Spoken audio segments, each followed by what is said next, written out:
Laid bare.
Let's hope you put up a good fight. Here comes another. Let's see! Watch out!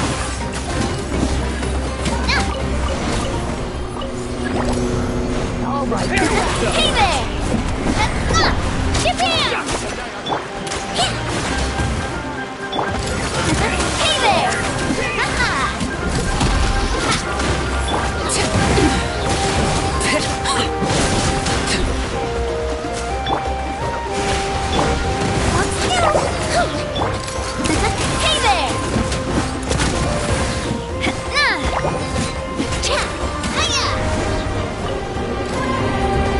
Watch out! Overruled!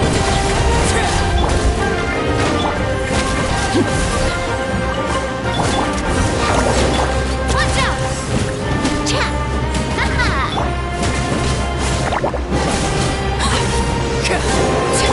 Coming at ya! Transfixed! Yo! Hey there!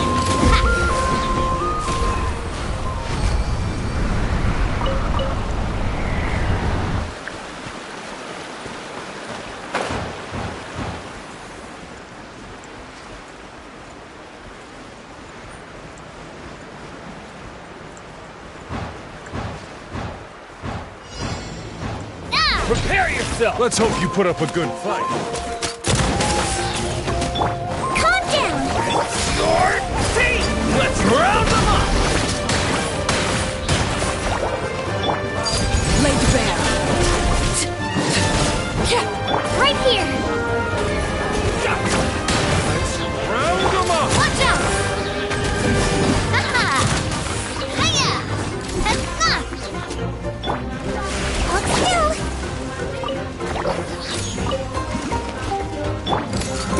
Hey there! Ha!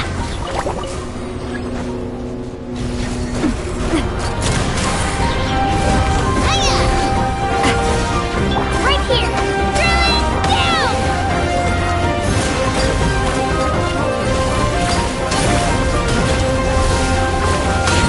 My name! I must... I swear, it's for medical research! Attack! Hey there! Watch out! Everlasting as the moon! Overruled!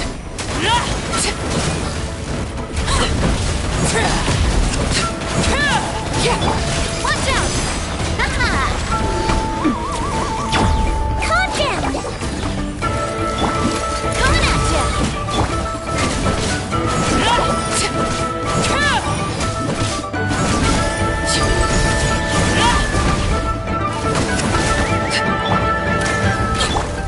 Coming at ya!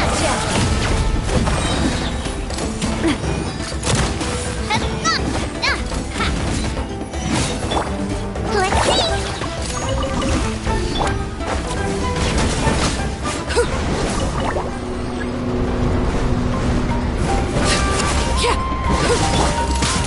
Hey there!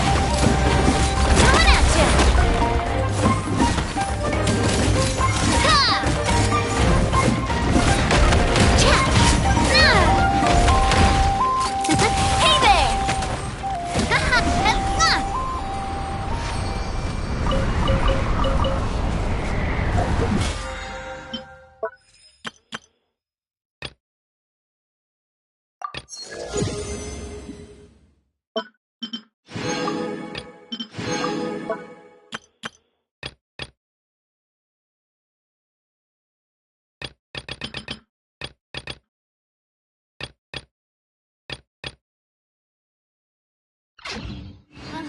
I really want to go traveling. I don't mind where we go.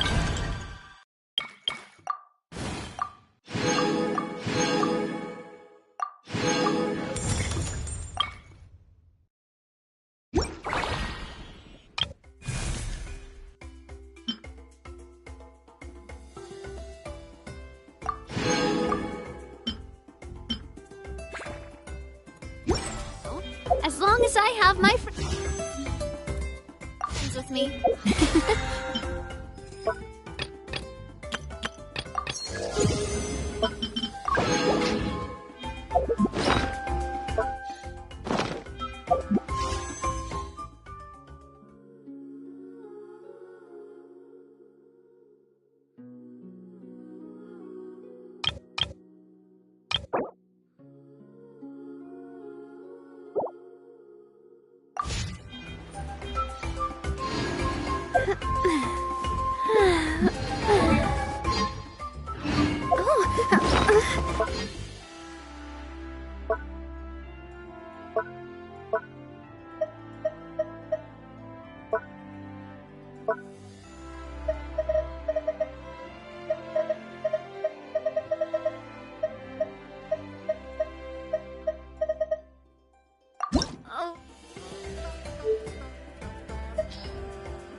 Ad Astra Abyssal.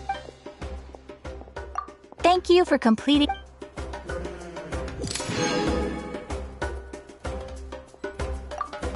Ad Astra Ab.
Whoa, this place is packed already! Of course. No one's gonna miss out on the chance to welcome our heroes back from battle. It's their moment of glory. Kachina's gonna be so flustered. She's never had this many eyes on her before.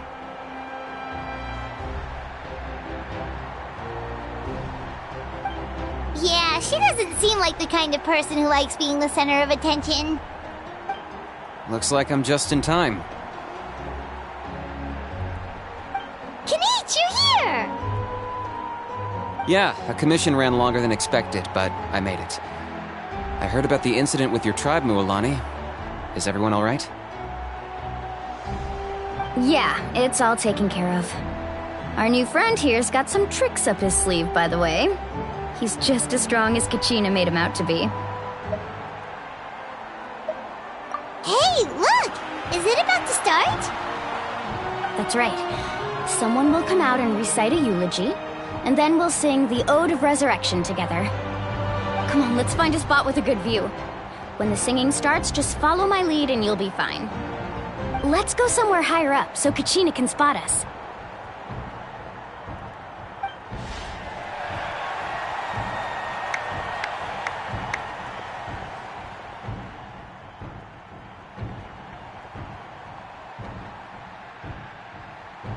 Warriors of NATLANNN, heed the call of life. We are the inheritors of memory and legend. Those who grew alongside sun and wind. Those who forged our own destiny and future. That is NATLANNN's fire, the lifeblood of our nation.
I could not find Kachina within the Night Kingdom, or locate her ancient name.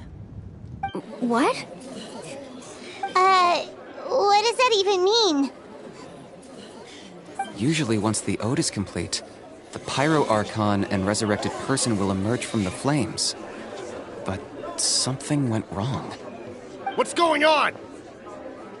This has never happened before. Well, I think it's pretty obvious. Clearly, the team sent to fight the Abyss didn't win after all. Think about it. The Ode rekindles all victors. We've witnessed it countless times.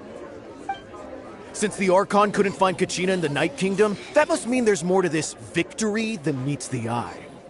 Hey! You just haven't gotten over the fact that Kachina beat you at the pilgrimage! Pathetic. The both of you. Your wild guesses are misplaced. We completed our mission. Maybe you did, but who's to say whether that little girl even contributed at all? Maybe she got scared and ran off. Why would the YUB recognize someone like her, even if she was on the winning team? How dare you insult a hero of NATLANNN like that? Kachina sacrificed herself to repel the Abyss. She doesn't deserve to be subjected to your vile rumors when she's not even here to defend herself. Calm down, Mualani. There's no point arguing with the likes of them. I can't just sit here and let them slander her like that. To insult a hero of NATLANNN, the person actually has to be a hero. You... Think about it, everyone. Who do you think is really at fault here? A girl who never should have even gone to war? Or the great Pyro Archon? Why would the rules of our nation suddenly stop working? That's true. If she wasn't revived, it must mean she failed to achieve victory. Maybe the YUB interpret victory in different ways? I mean, that girl didn't look all that strong to me.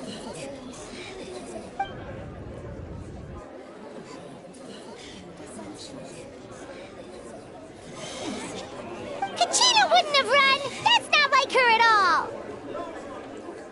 No, she's been waiting for this moment for too long. No matter how daunting the situation, no matter how scared she might feel, she's always the first person to stand up and face it head-on.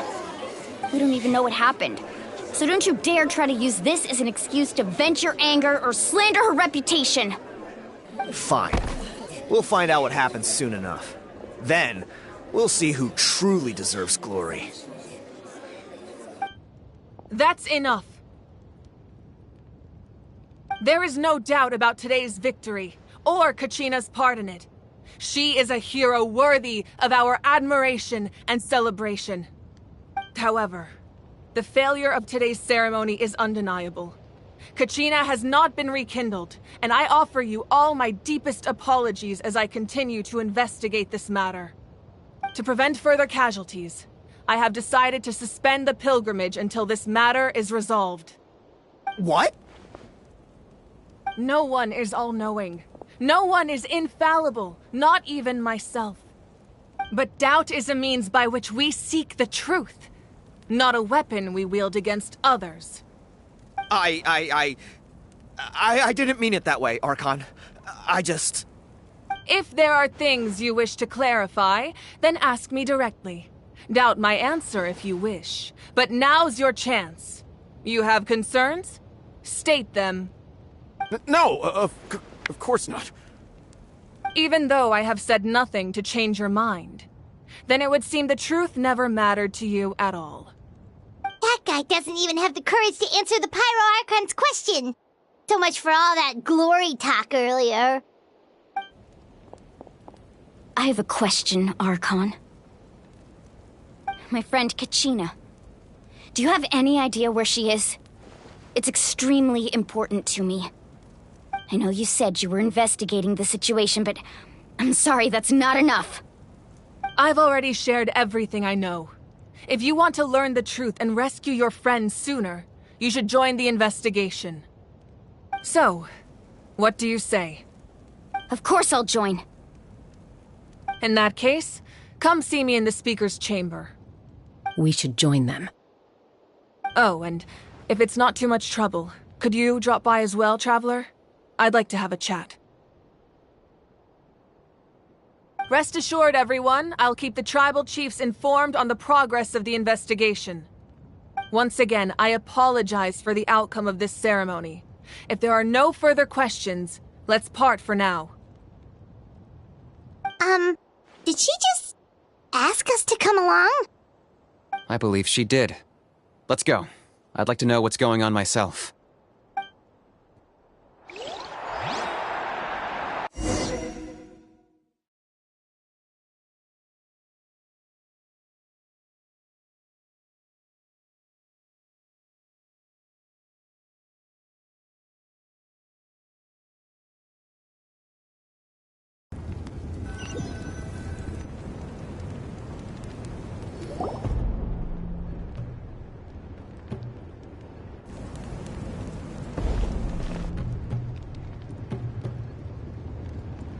The situation is urgent, so I'll get straight to the point.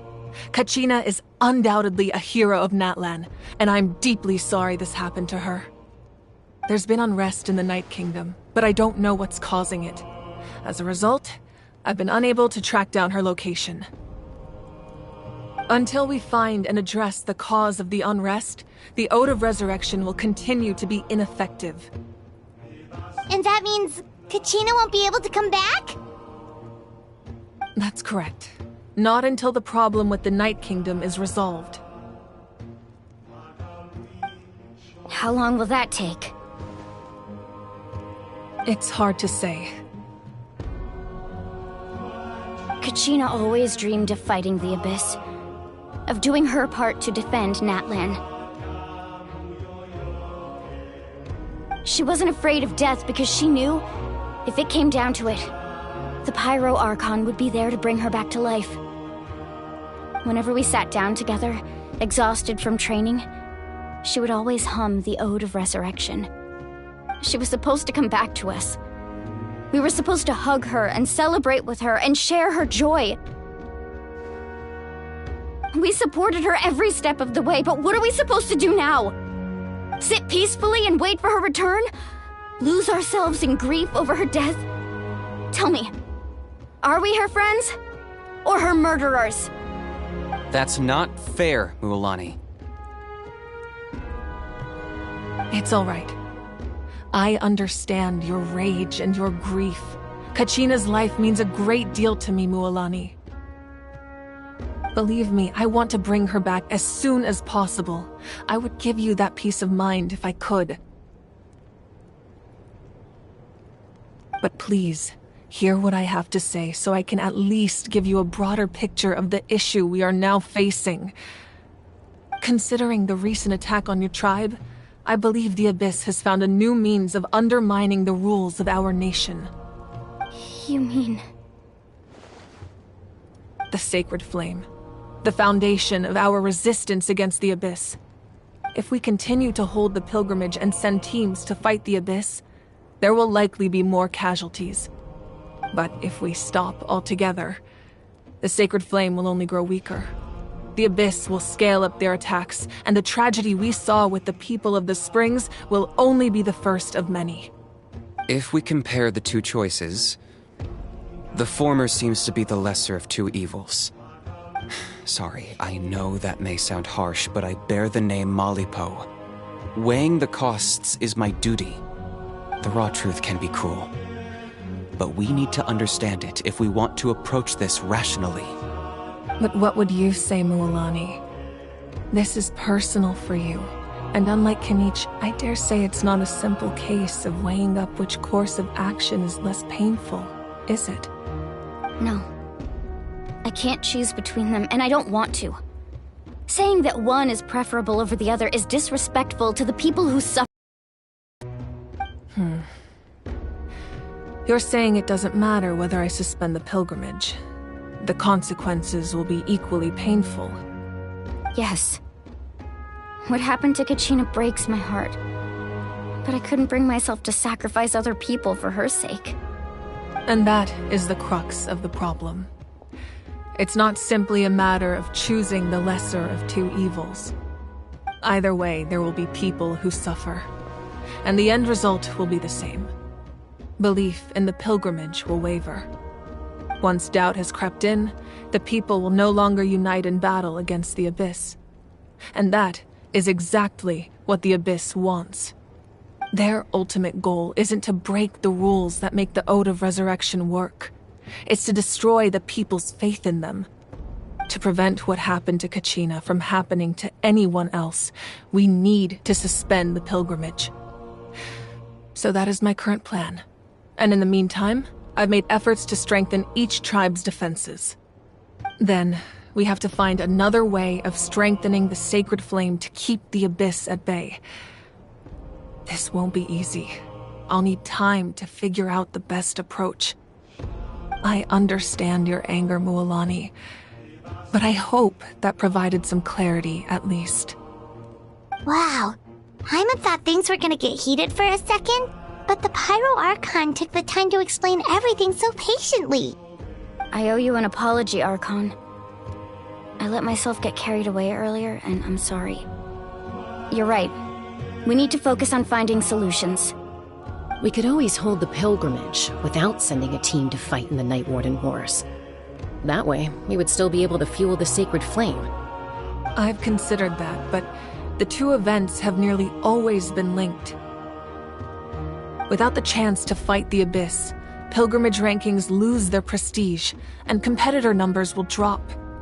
With fewer participants, the amount of contending fire produced will decrease, and the vicious cycle will continue indefinitely. So, essentially, the Abyss has taken Kachina hostage.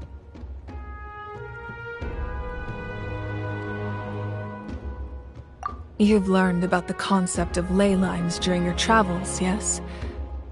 The Night Kingdom is something similar.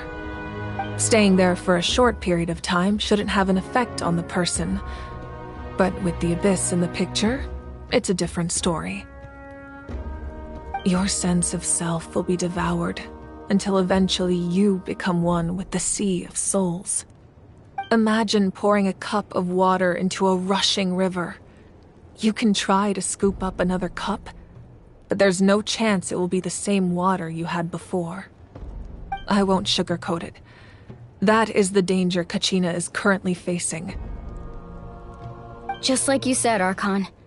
Both of these problems need to be addressed. You can focus all your efforts on dealing with the Sacred Flame. I will go search for Kachina. The Abyss poses the same threat to you as it does to her. It is very possible you will not return.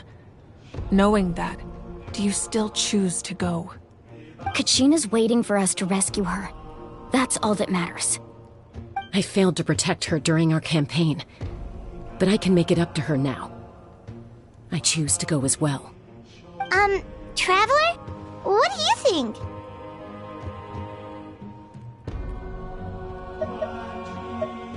Understood. Then I'll support you in any way I can. The Masters of the Nightwind have a technique that can extract an ancient name from the ley lines. If we can find Kachina's ancient name, I can use the link between them to pinpoint her position within the Night Kingdom. Then comes the hard part. You need to visit the Night Kingdom in person and rescue her.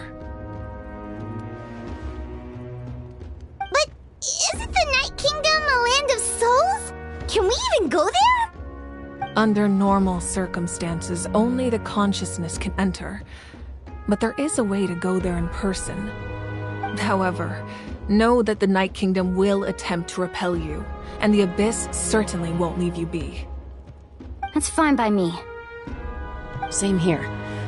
Fighting the Abyss is nothing new for me.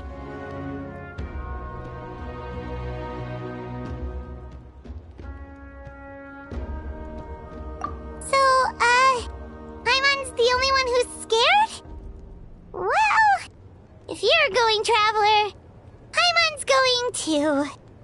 Citlali of the Masters of the Nightwind once created an artifact that can be used to communicate with the Wyab. We call it the Spirit Speaker Stone. It was originally used as a ceremonial artifact wielded by the tribal chiefs, but that spiritual quality also means it can be used to search for an ancient name. That was the artifact I delivered to the Scions of the Canopy a few days ago. Didn't think I'd be hearing about it again so soon. Thank you so much for your help, everyone. Your thanks are unnecessary. I will offer you whatever aid I can, but your fellowship and courage are what will truly decide the success of this operation. Besides, you're the ones helping me. I can only focus on one thing at a time, after all. Traveler, I certainly didn't expect our first conversation to be so serious. I've heard all about your accomplishments. Ever since you arrived, I've been hoping to meet you and offer you NATLANNN's highest level of hospitality. Why? Why? Is that not what happened in the other nations you visited?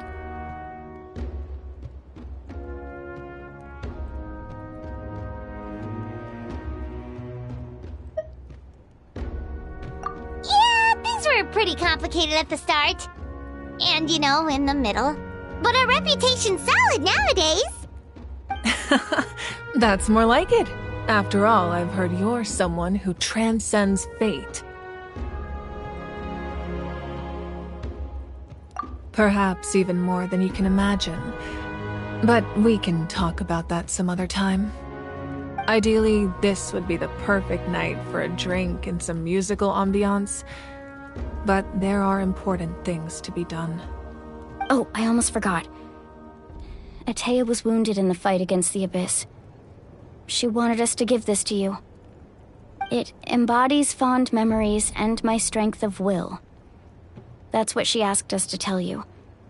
She said you'd know what that means.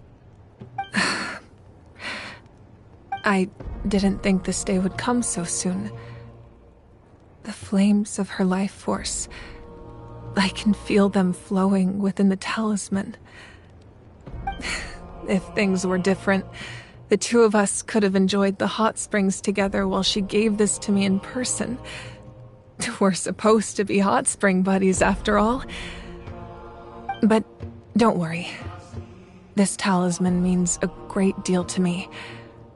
I'll take good care of it, and once this is all over, I'll pay Atea a visit.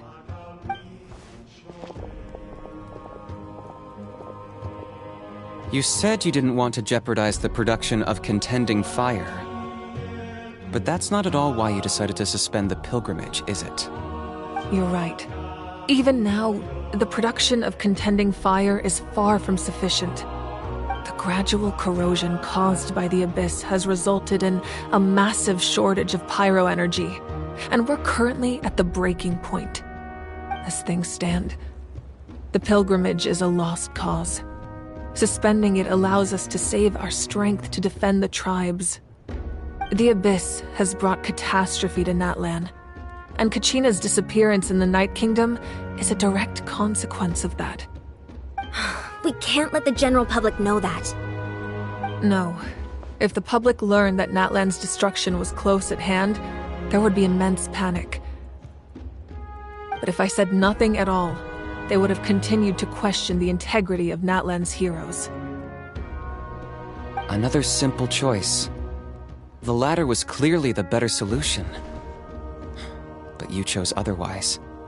I have never subscribed to the belief that the right choice is the one with the fewest sacrifices. Let's go. There's still a way for the sacred flame to last a little longer. You mean... Yes. Come with me.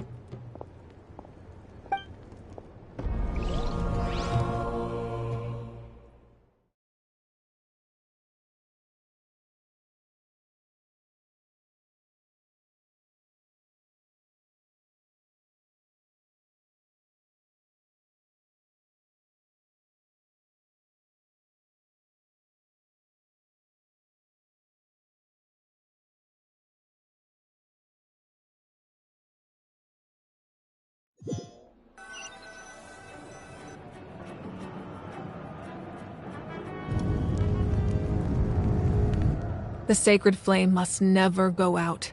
Not only does it strike fear in the Abyss, but it's also the pillar of Natlan's stability. So until our heroes are ready, I will sacrifice my power to keep it burning. But that can only last so long. I think we should focus on the remaining ancient name-bearers. Don't let desperation cloud your judgment. Those chosen by the Wayab have already embarked on their destined path. It is for them to decide how that journey ends, not us. All we can do is support them. Even so, for you to make this sacrifice, it's not right. If not me, then who? No other is capable of sustaining the sacred flame. I possess great strength, but I'm not above my people. This is part of my duty.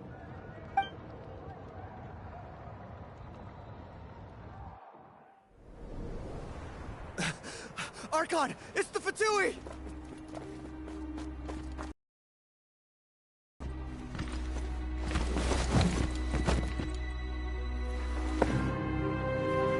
The Archon of Natlan. A force to be reckoned with. The secret of the ley lines is no secret to me. Long have they been destined for ruin. And since the oath made 5 centuries ago remains unfulfilled, what use is the Gnosis in your hands? I don't know what you mean. But it sounds like this is about more than the Tsaritsa. In times of crisis, someone must pick up the mantle of salvation. Your plan has reached an impasse, and now it falls to me to create new rules for Natlan. But before the dawn of a new age, the old must be destroyed.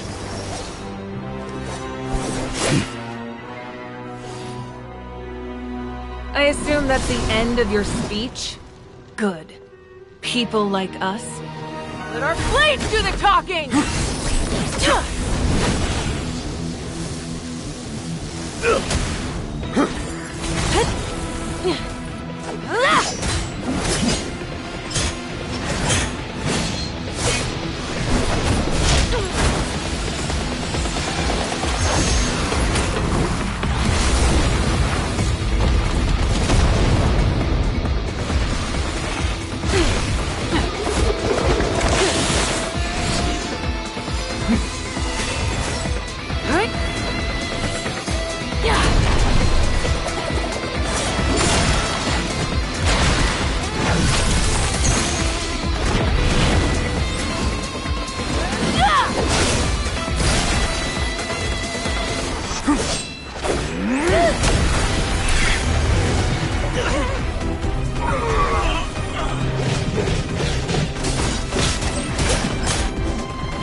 Masters of the Night Wind. Send word. The captain and his followers must be apprehended.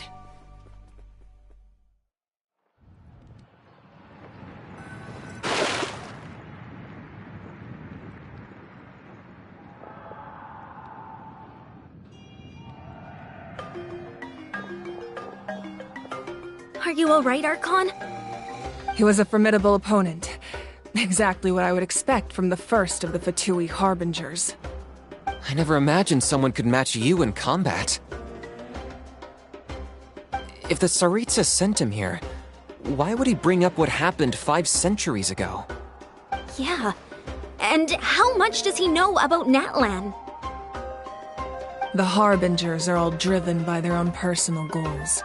The only purpose that unites them is collecting the Gnosis. But I'm sure the captain has his own reasons for being here as well. Whatever his motive, we should shift our focus to the Fatui.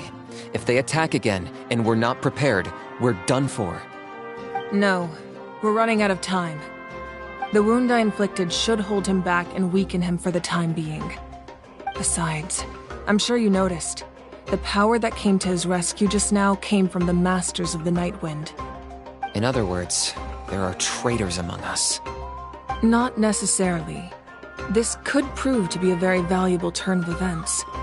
When we exchanged final blows, I sensed an unusual presence within him. I'll need to investigate further. Kanich, go to the Masters of the Night Wind and look into who could have aided the captain. Speak to Citlali. She should know. Of course, I'll head out right now. Do you still intend to... Yes, but fear not.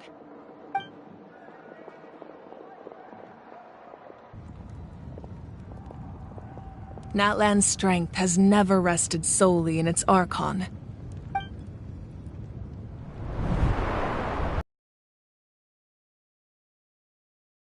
Together we foresaw the only path that leads to our nation's future. We must trust in that vision now.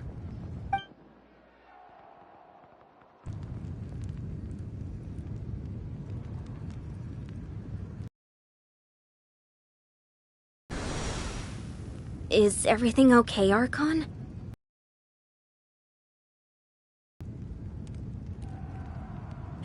Completely fine. Just lamenting the fact that I never... Too late now. I just hope the others have a safe journey.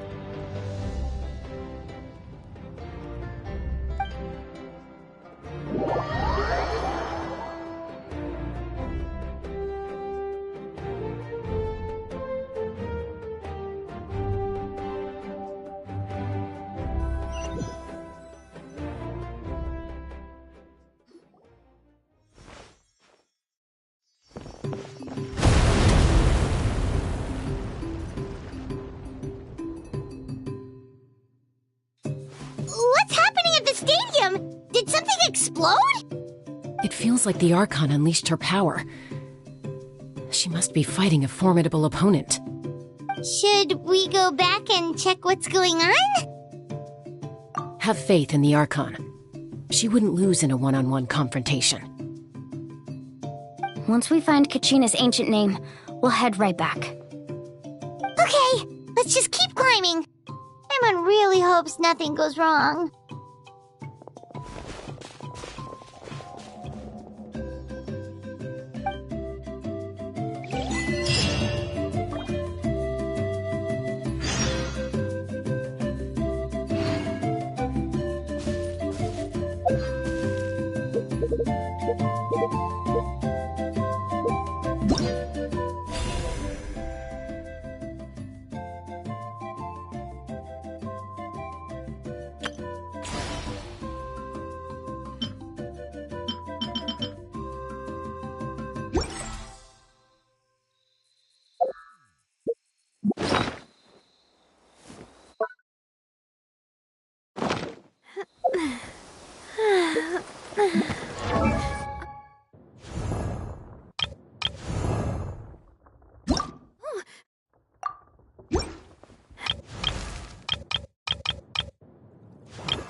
time with Espina has taught me that carrying an unreliable weapon is worse than...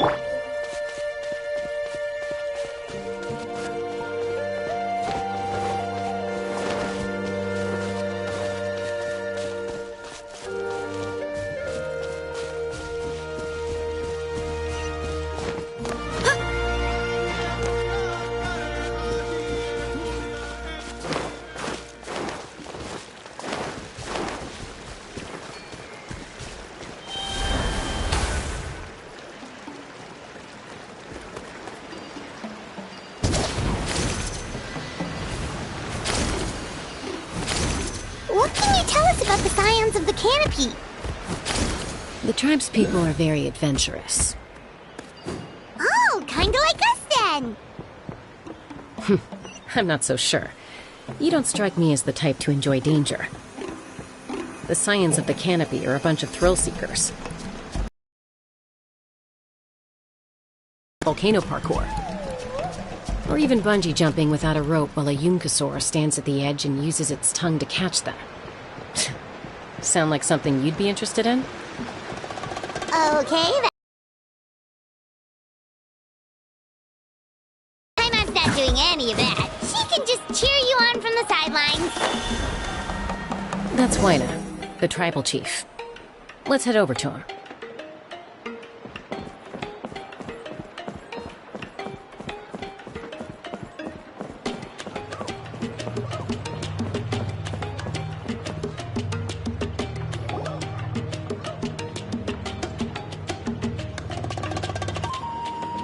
Chaska. Nice to see you again, Huayna.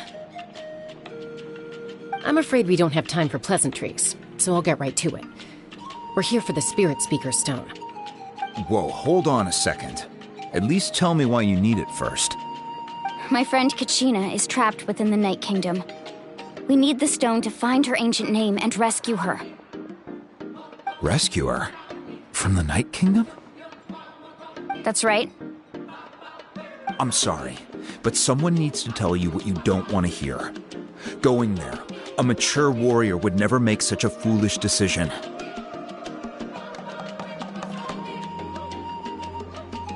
The nature of battle is unpredictable. You never know how it's going to end. Losing a friend is tragic, but when that happens, the best thing you can do is focus on how to prevent further casualties. I appreciate what you're trying to say, Chief Huayna. But if the price of maturity is abandoning a friend in need, I'll choose foolishness any day. If Kachina's still holding on, then so will I. I thought you might say that. Is something wrong, Huayna? This doesn't seem like you. Life isn't complete without taking risks. That's always been your mantra. It's nothing. The Night Kingdom is a dangerous place. Can't blame me for checking if you were up to the task. If you're that determined, far be it from me to stop you. Here's the stone. Keep it safe, okay? It's not like we have a spare. Thank you. Huh. Seems like you two go way back. But aren't you from the Flower Feather Clan, Chaska? Oh, Chaska's a peacekeeper, so she's famous throughout the tribes. She's always the one people call to resolve conflicts, so we slowly got to know each other that way. Her younger sister Quichi's always hanging around our tribe, too. She's helped us out a lot in the past. Oh, you have a younger sister? Yes, I'll introduce you to her sometime. But let's get back to business. Huayna, how do we use the stone? As you probably know, your intended destination is completely different from the real world. The Night Kingdom is like a river flowing with concepts, and the ancient name you seek is like a tiny fish swimming downstream.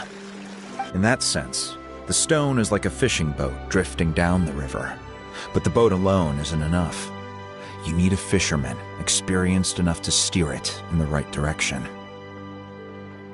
We couldn't do that ourselves? With a little practice, I'm sure you could. You have the strength and the talent.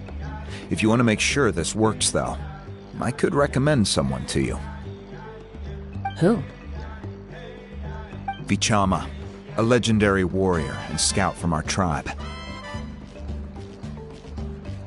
He's got a keen eye and a well-honed intuition. Even his ancient name means to seek.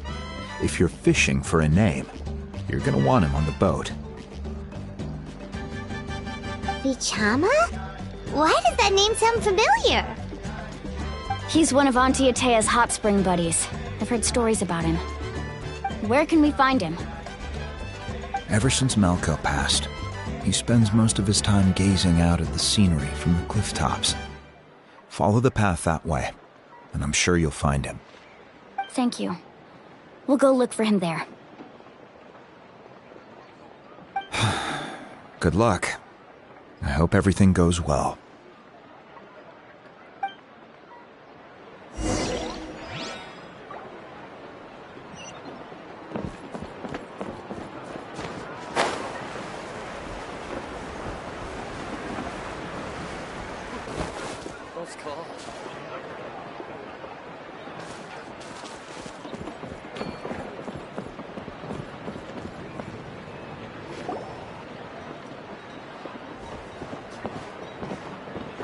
Someone admiring the scenery from the cliff tops.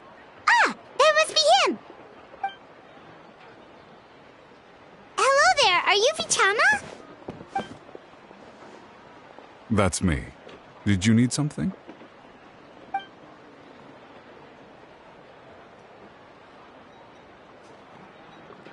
What? You're saying you can bring someone back from the Night Kingdom? How is that even possible? No, if you really think about it, anything's possible in that kind of place. But that would mean... Are you okay? You don't look so good. Everything's fine. I'll help you, but I do have a small request. After I help you find Kachina's ancient name, I want to use the stone to look for my friends as well. Your friend? Oh, why not mention someone named Malco? Is that who you're talking about? Yes, but I'd rather not get into it if it's all the same to you. That's not a problem. We agree to your request. Yeah. Since you're helping us find Kachina's ancient name, it's only right that we return the favor. Then we're agreed. Can I have a look at the stone?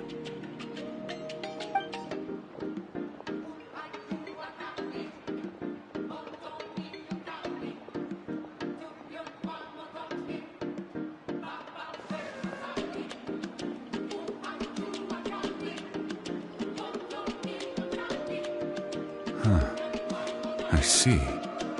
From what I can tell, it functions almost like an abyssal pylon. Both connect the Night Kingdom to the living world. Once the connection is established, the abyss will come surging through the opening like a predator honing in on the scent of blood. So we have to be sure not to use it in a tribal settlement. Wow, you got all that just from looking at it? I just picked up on the basics, really. I still have no idea why it works. You said someone named Sitlali invented this. They must be a genius. I'll go find an open area and start setting things up. In the meantime, I need you to get 2 things for me. We'll go right away. What do you need? First, I'll need some hook ropes. Pretty much every store around here carries them, so no need to go anywhere special. Oh, and I need to build a net out of them, so make sure you get a good amount. Wait, are you saying you're going to use a real net to catch Kachina's ancient name? How does that work when one's tangible and one's not? By creating something tangible in our world, like a net, we can create a connection to a corresponding concept in the Night Kingdom. Basically, I'm going to use the concept of a net to catch something equally intangible, an ancient name. Oh, I see. What about the second thing you needed? Right. I need 2 chunks of obsidian. Once we bring the ancient names into our world, we'll need a place to store them. Normally, you can only get obsidian from the Children of Echoes, but I heard there's a traveling merchant from that tribe around here somewhere, so maybe you can try your luck there. Gotcha! All right, let's split up. See that clearing? Let's meet over there when you're done. Oh, and You can send someone with me if you want. In case you're worried I might take the stone for myself. What do you think, Chaska? There's no need. Lena spoke highly of you. That means you're trustworthy. I appreciate it, even though that doesn't mean much to me anymore. Anyway, it'll take some time to set everything up, so no need to rush. I'll see you in a bit.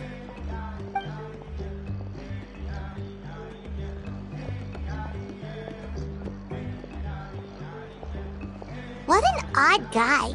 He seems so defeated, but also really invested in the stone at the same time. I don't have any more insight than you, Paimon. Let's just focus on the preparations for now. Hang on, Kachina. We're coming for you.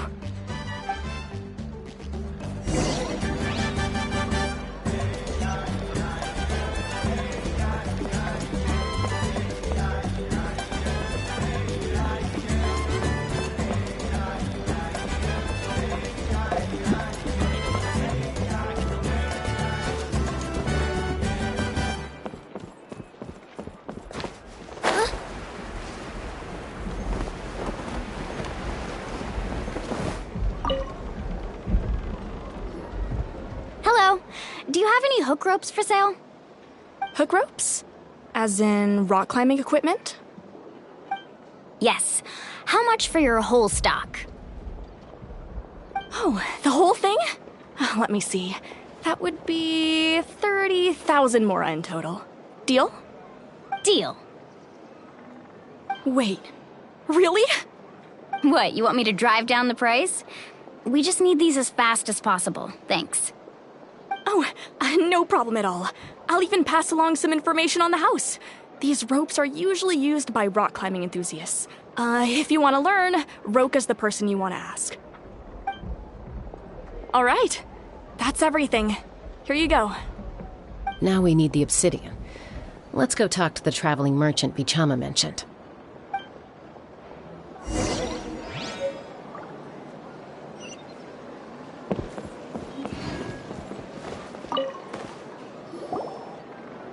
Excuse me, do you sell obsidian?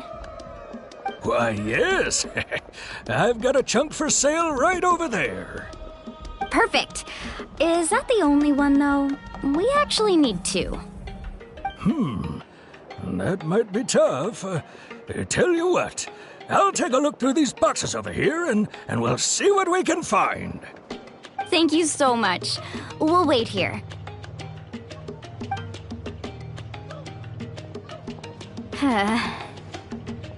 Relax.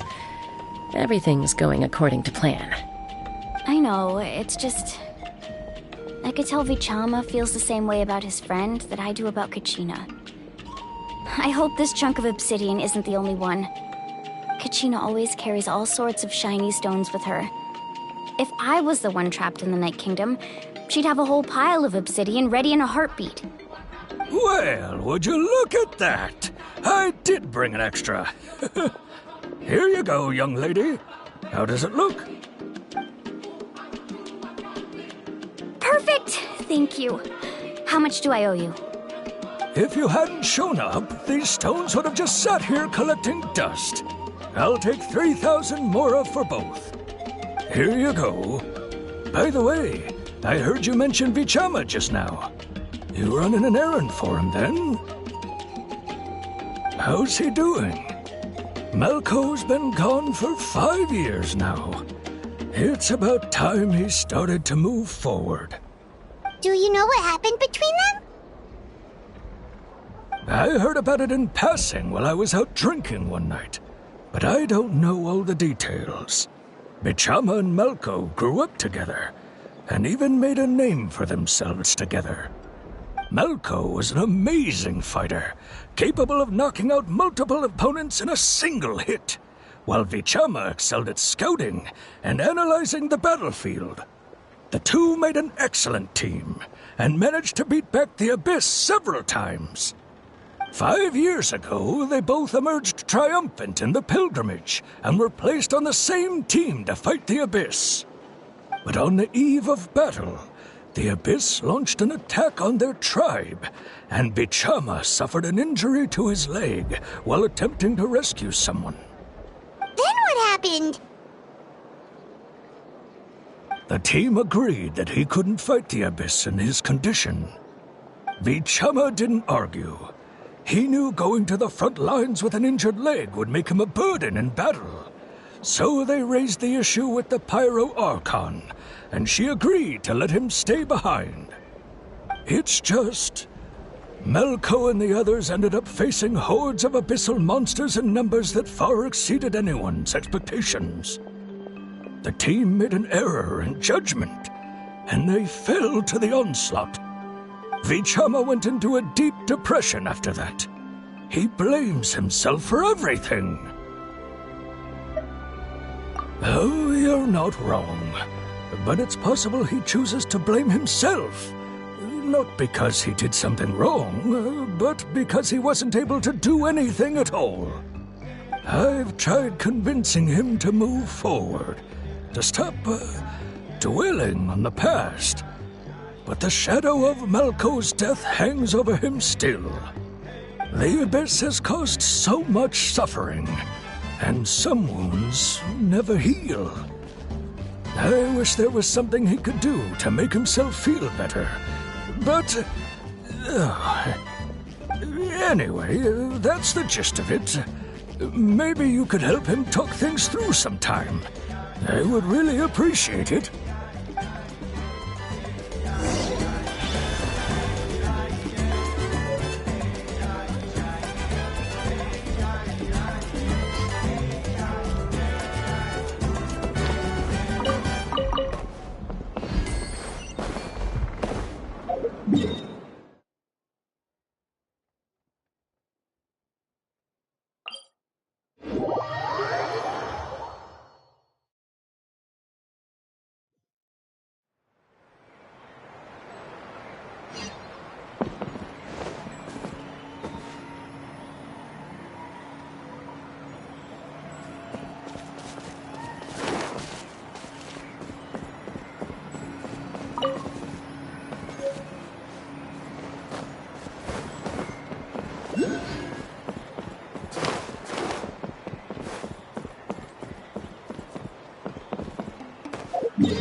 Did you get everything? Yep, it's all here. When do we start? I've made all the necessary adjustments, so we're good to go. As agreed, I'll help you find Kachina's ancient name, and then you return the favor. Go ahead.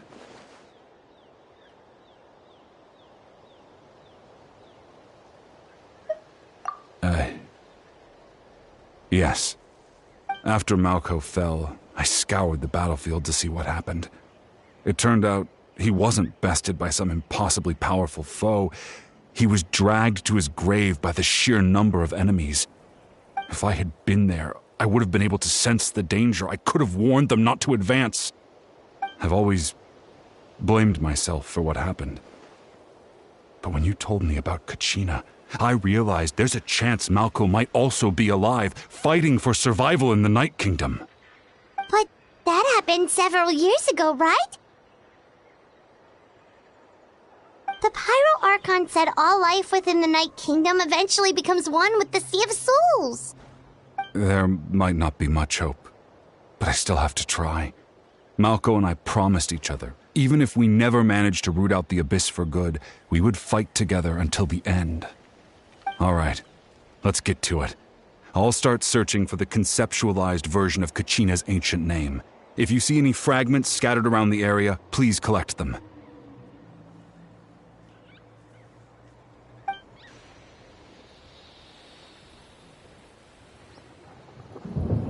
Make sure you prepare yourselves for battle. As I said, the stone will link the mortal realm to the Night Kingdom. The Abyss will likely emerge in response. Look at that golden thing! It must be one of those fragments Vichama mentioned. Let's get closer!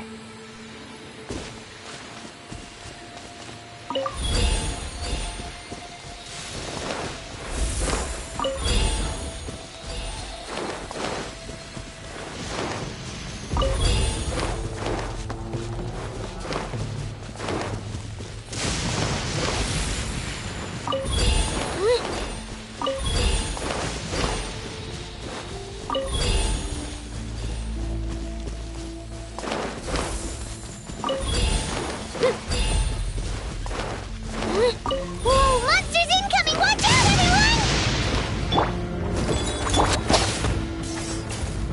Watch out!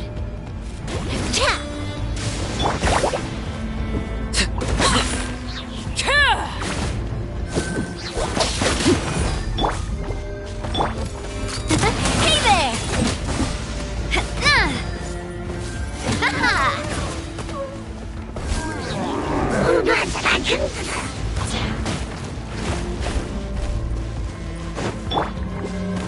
Let's blow bubbles!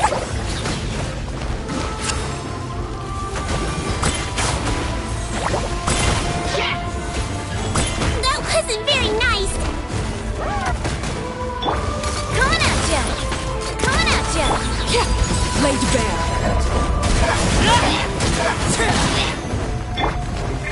Calm down! Hey there!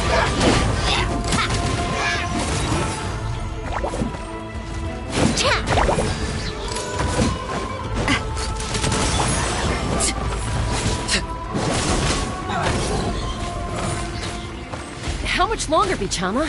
Not long! We're getting close!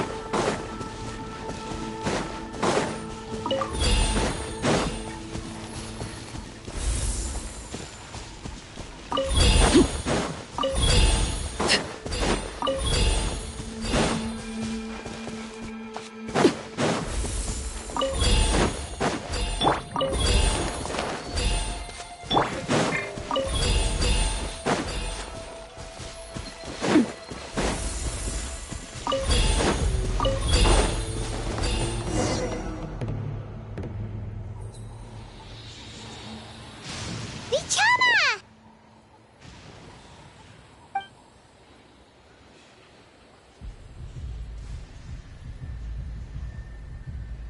Quick! Take it!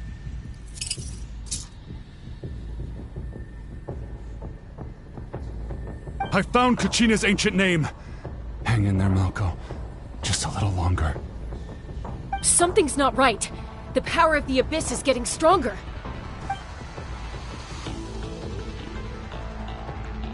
The Abyss is corroding his body. Vichama, you can't keep going. You'll die. I should have died 5 years ago. I just need a little more time. Please, I'm almost there. Thank you.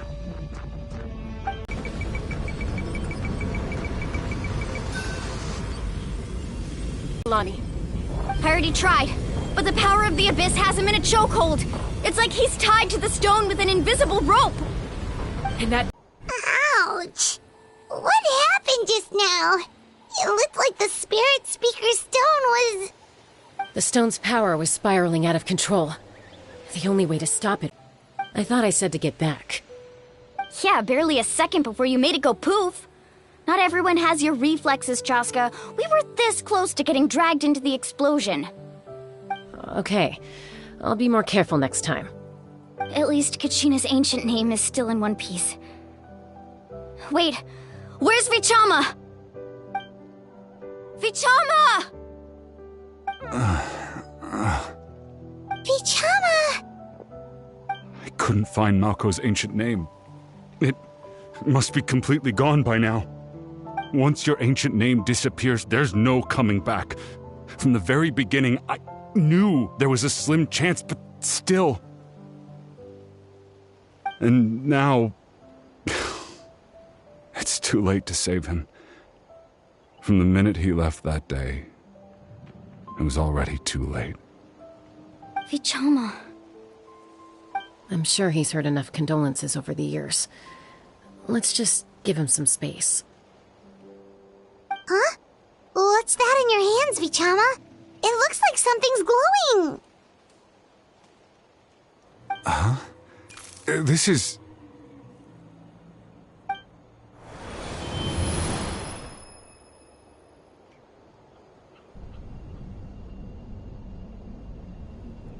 Hey, Malko.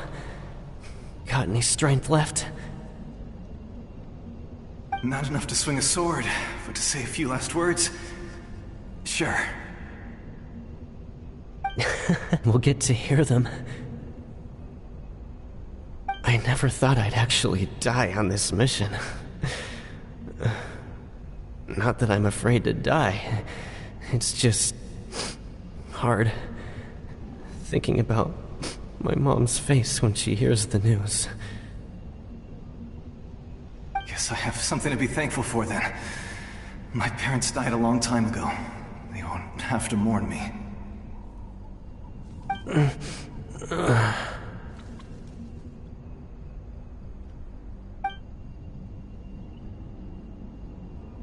Pisak! Always had to beat me at everything, didn't you? Right to the end, you were never one for goodbyes. Maybe you're right. Maybe no one will get to hear our last words. But just in case... Vichama, I'm so glad you didn't come with us. Don't be sad. Just keep on living. For the both of us.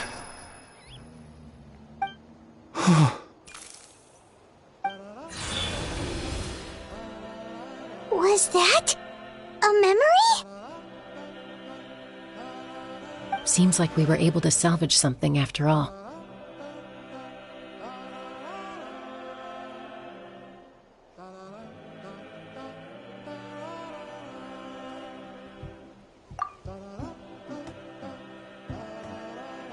Of course. Seeing him, hearing his voice again, it makes me unbelievably happy. But it also brings with it an even deeper pain. A deeper pain? Why?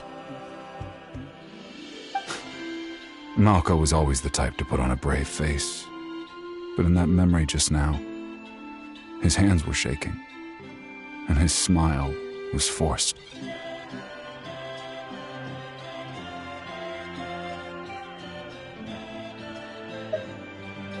For all these years, I regretted not being able to fight alongside him to the end. And now I know, at the end of his life, he was thinking the same thing.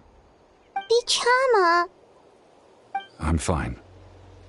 Actually, I heard Chief Wyna wasn't really on board with your plan to go to the Night Kingdom. When you asked for my help, I hesitated too.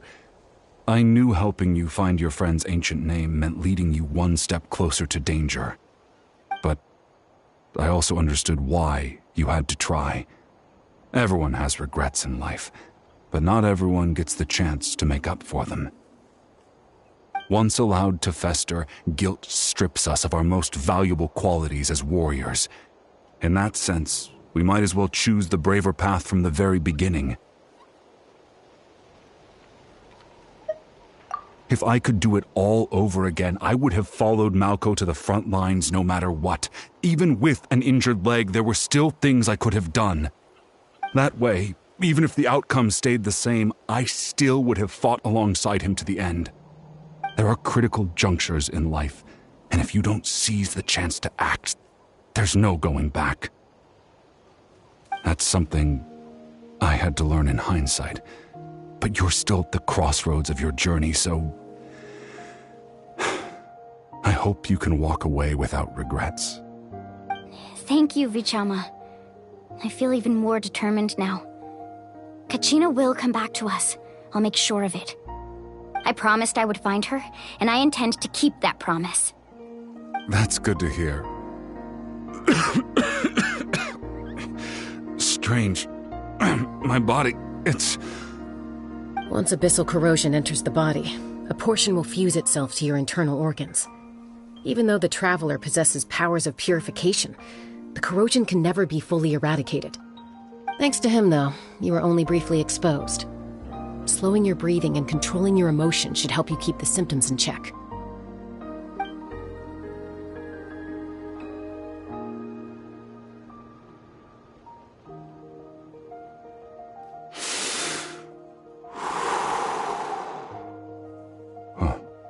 That does make me feel better. You seem very knowledgeable about all this. Just speaking from experience, that's all. Anyway, we've recovered Kachina's ancient name, so we're off to a great start. Let's get Vichama back to his tribe and tell Wyneth the good news. Oh, and apologize for destroying the Spirit Speaker Stone. We had no choice, though, so he'll probably understand. Right?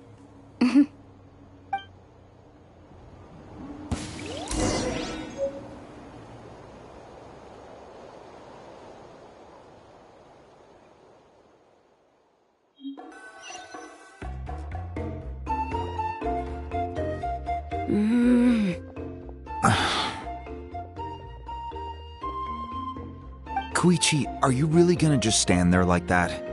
I don't know what you want from me. I think you know exactly what I'm trying to say, Uncle Wyna.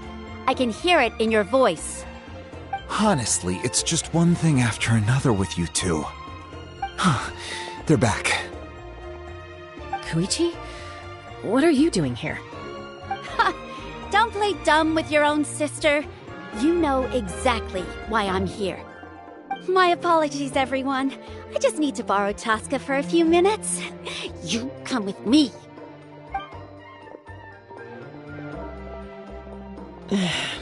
I'll be just a moment. Who was that? Koichi, Chaska's younger sister. Although the two aren't actually related by blood, it's kind of a long story. It's not really my story to tell, but I guess it's not a secret.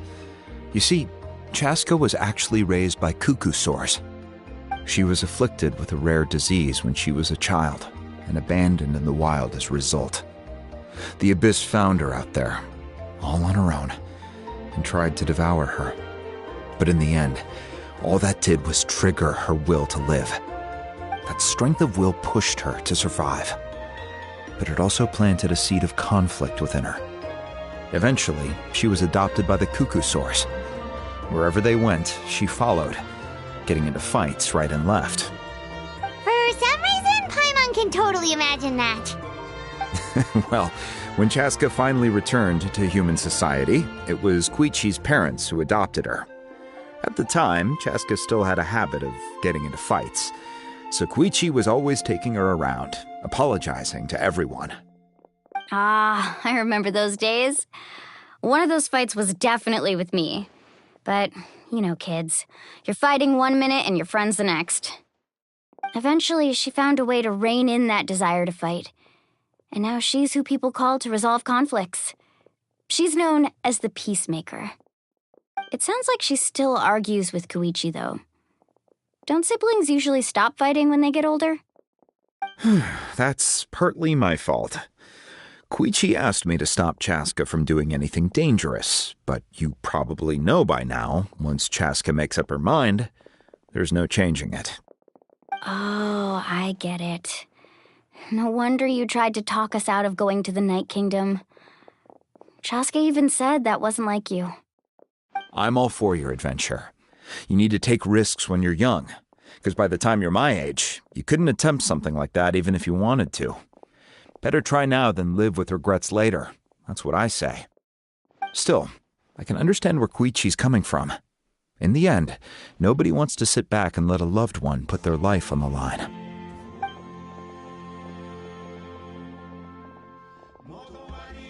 All right, it's just the two of us now. You have 1 minute to explain yourself. I don't have anything to say. You don't have to approve, but you should know I only do what's necessary. That attitude is exactly the problem. It's like you don't care. You try to sneak off to the Night Kingdom behind my back and then play it down as if it's just a trip abroad. Well, technically I am going abroad, right? Again with the excuses! We agreed, didn't we? There are 4 levels of danger. If it's not something urgent, you can only engage in level 2 danger and below. You can only go up to level 3 if a situation is so dire there's absolutely no alternative. But a trip to the Night Kingdom? If that's not a level 4, I don't know what is. And you were just going to sneak into the place without saying anything. What do you mean, sneak into the place? I always planned on walking in there with my head held high. You bought off Uncle Wina, didn't you? He promised me he'd stop you from doing anything dangerous. Oh, it's like he didn't even try. You feel like he went back on his word. What if I told you my mind was made up, and there was nothing he could have done? Not even by force. Oh, I knew it! So he did try to say something, but you didn't listen. This is important. If you were in my shoes, you'd make the same decision. You don't know that? I'm a doctor, and I handle logistics. If you're going to waltz into a dangerous situation where you could lose control at any moment, it's my duty to say something. All right, whatever. Anything else? What do you mean, anything else? Why don't you reflect on what you've done and promise me you'll stay put? Time out. Is this one of our normal arguments or a serious one? Chaska, does it sound like I'm joking? Then, you need to know something. What happened to Kachina was partially my fault. I can't leave her there to die. That's not who I am. But the person you become when you lose control, that's also not who you are. That's a different issue. You said it yourself. A person is only as good as their morals. If I want to live in NATLANNN, I need to display qualities that make me worthy of this nation. I've also told you that managing your condition is equally important. Sometimes you have to make sacrifices. All right, let's stop this here. If we keep going, I might actually have to get serious. And I think Wina prefers his roof attached to his house. Is that a threat? That sounds like a threat to me. Koichi! Younger sisters are supposed to listen to their elders. So, you're really going to go, no matter what I say? I'm supposed to be your sister. Then support me. I'll be back. All you have to do is wait. Chaska. So, that's it. Why'd you have to turn out to be so darn annoying?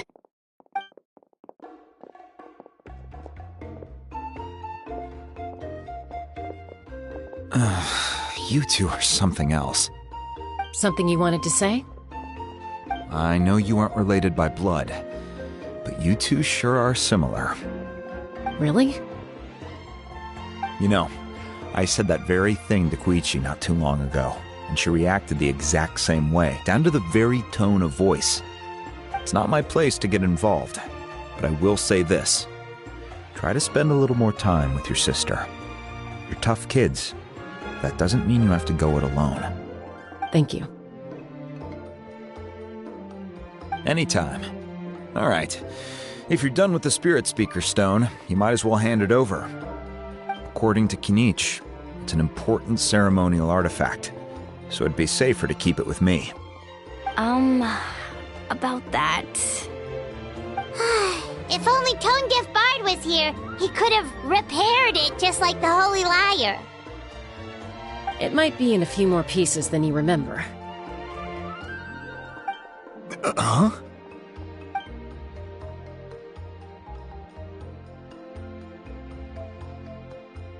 I see. Sounds like it was an urgent situation. If someone's life was on the line, then you had no choice. Still, Citlali's going to be a nightmare to deal with now that you've broken her stuff. I'll explain everything to her later. Stay safe out there in the Night Kingdom, okay? I'll wait here for your safe return.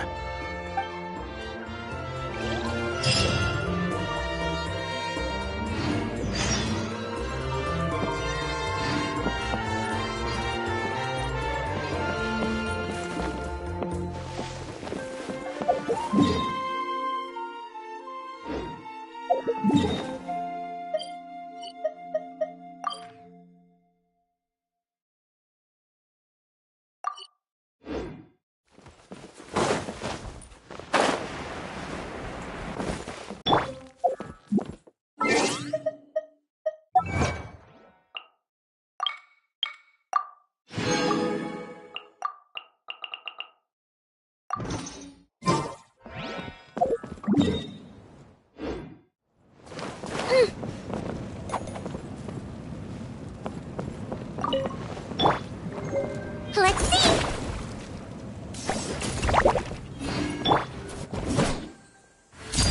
Transfixed! And the sky too, alright?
We're back! We found Kachina's ancient name, too!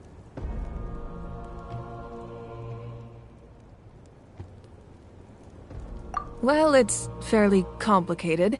Let me give you the condensed version. The Fatui again? We can't go anywhere without them causing trouble. But what if the Fatui finds out you've lost your power? Won't they try to take advantage of the situation? That's why it has to be our little secret. No one else can know, or we're asking for trouble. Look, I wish I could offer you some sort of consolation, but I won't lie to you. With multiple factions closing in, there's nothing comforting about the situation we're facing. Still, all you need to do is focus on your goal. You can leave the complicated matters to me. I can also step in on the Pyro Archon's behalf. There's a limit to what I can accomplish, but I'll help you however I can. There's no need to be so modest, Yan-san. Your incredible strength has long been a well-known fact. You're the pride of your tribe. Archon, I'm sorry about before. You have so much on your plate, so much that you have to worry about. But all I could do was focus on my own feelings. You have nothing to be sorry about. We all get overwhelmed by our emotions, myself included. Your reaction to Kachina's disappearance, I understand that feeling very well. Well, now that we have Kachina's ancient name, let's go track her down. Follow me.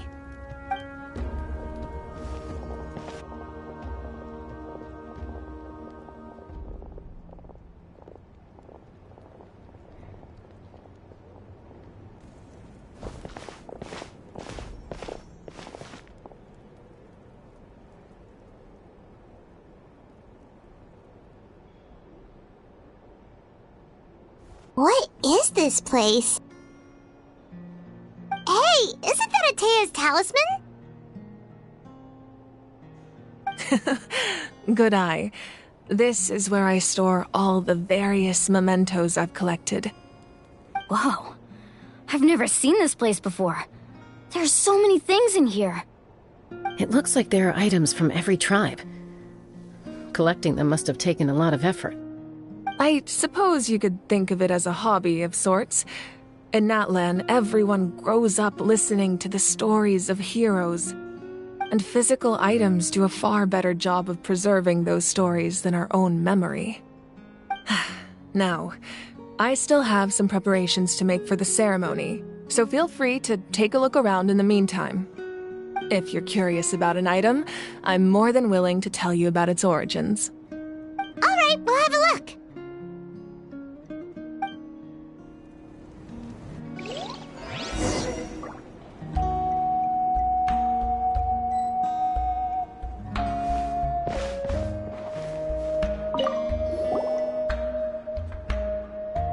There are so many jars and potions around here.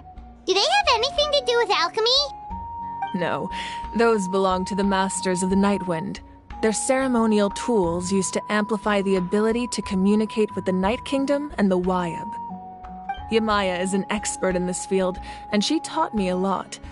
Even though she appears stoic and serious, she actually has a keen sense of humor. The tools you see here are quite traditional. Her students found them outdated, so she passed them on to me. The contents of the jars aren't all that special. Oh, except the big jar in the middle. That's what she really wanted to give me. Ooh, must be something really cool. What's inside? Grape juice. Huh? It's quite tasty, although probably expired by now.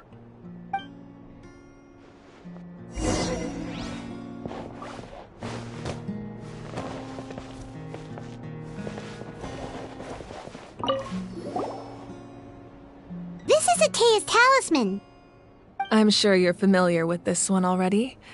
Atea was rarely ever without it. The talisman brought her a lot of luck in battle.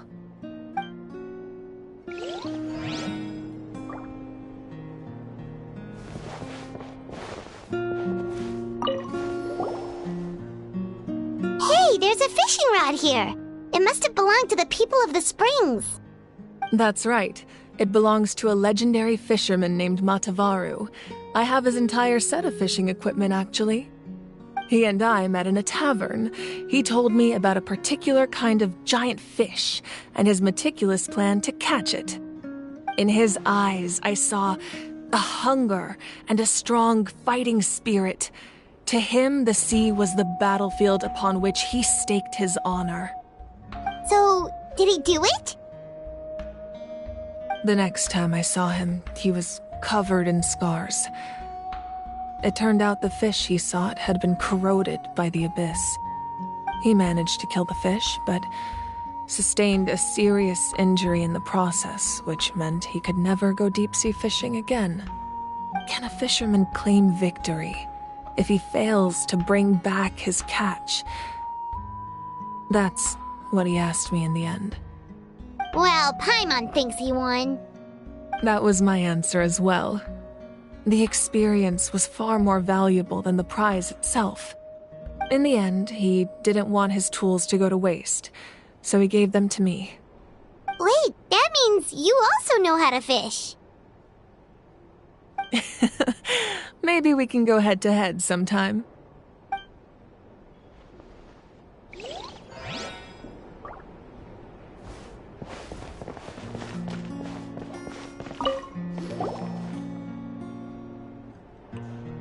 The powder still needs some time to settle, so let's wait a little longer. Well, what do you think of my collection? Do you feel like you have a better understanding of NATLANN's culture now? Yeah! If each item represents a different story, seems like NATLANN's really been through a lot. Does every item hold a special memory, just like Atea's talisman? That's right. The items in my collection actually serve a similar purpose to the ancient names passed down among the tribes. They demonstrate the true shape of time. The shape of time? Most people perceive time as a linear concept, almost like a straight line that can only move forward. We cannot change the past or predict the future. But there's also a different theory, one that I believe to be closer to the truth. Namely, that the past, present, and future all exist at once. At once? Paimon's not sure she understands. Let's say your journey ended right now. Thinking back on your experience in each nation, which one would you say was the most important?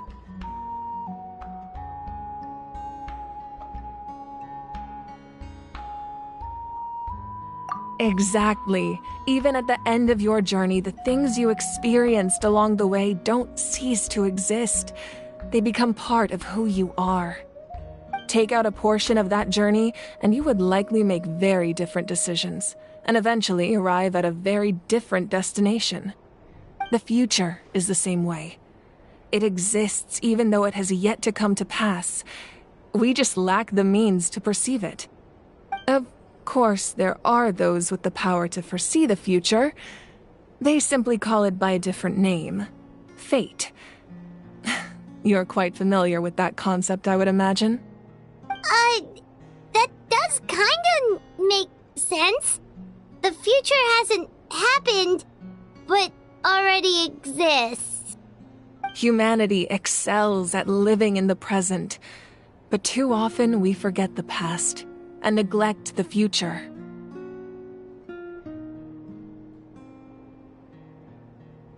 While the pilgrimage and the Night Warden Wars lead us to a better future. Only by uniting the people of NATLANN across countless eras can we fight back against an enemy as formidable as the Abyss. To come up with such a set of rules, the first Pyro Archon must have possessed a level of insight I can only imagine.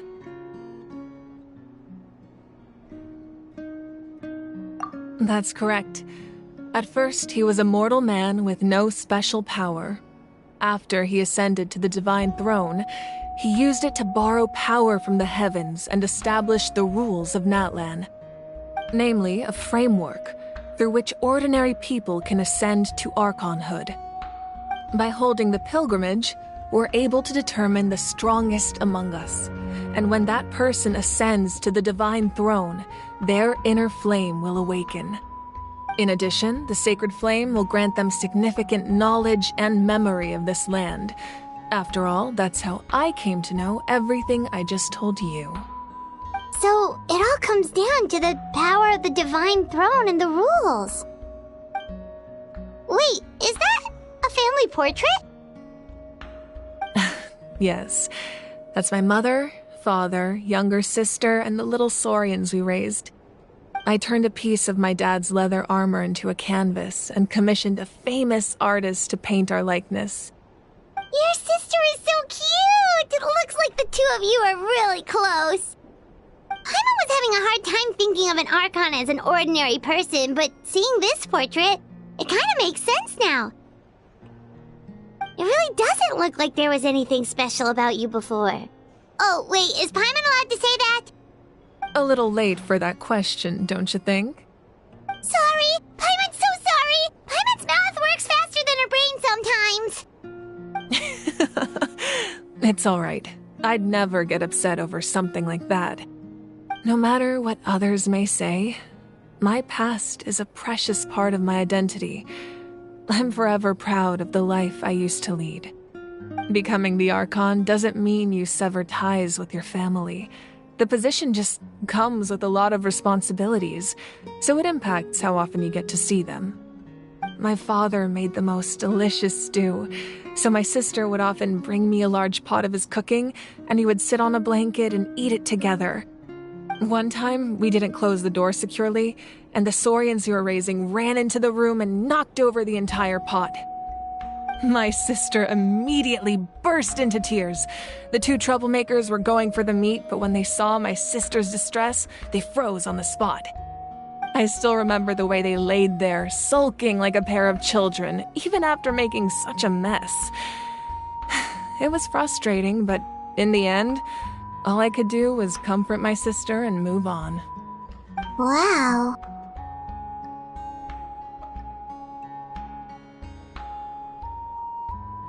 Isn't that what being a family is all about? I think about that story a lot, actually. As the Archon, I made a vow to defend this nation, and experiences like that, they remind me exactly what I'm trying to protect. Well, what happened after that? This portrait looks pretty old. Your sister must be all grown up by now, right? I believe she ended up working as an architect and artist. She built many houses and crafted many beautiful works of art. Anyway, that's enough about me. Now that the powder is settled, we can begin. Ian-san, Mulani, Chaska, over here, please. Place the ancient name up there, and then we'll begin.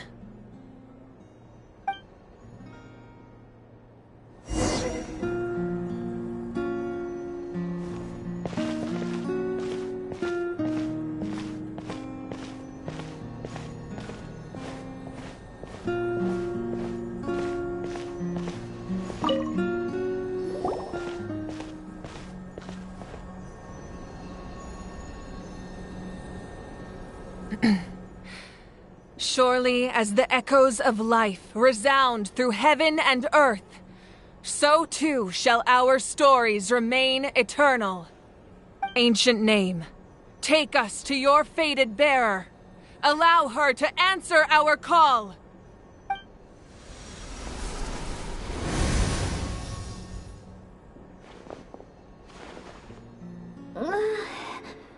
Am I hallucinating again? Kachina! Are you okay? Huh? I'm not seeing things, am I? Is the Abyss playing tricks on me again? It's okay, Kachina. It's just us. We're trying to find a way to bring you back. Everyone, you have to listen to me.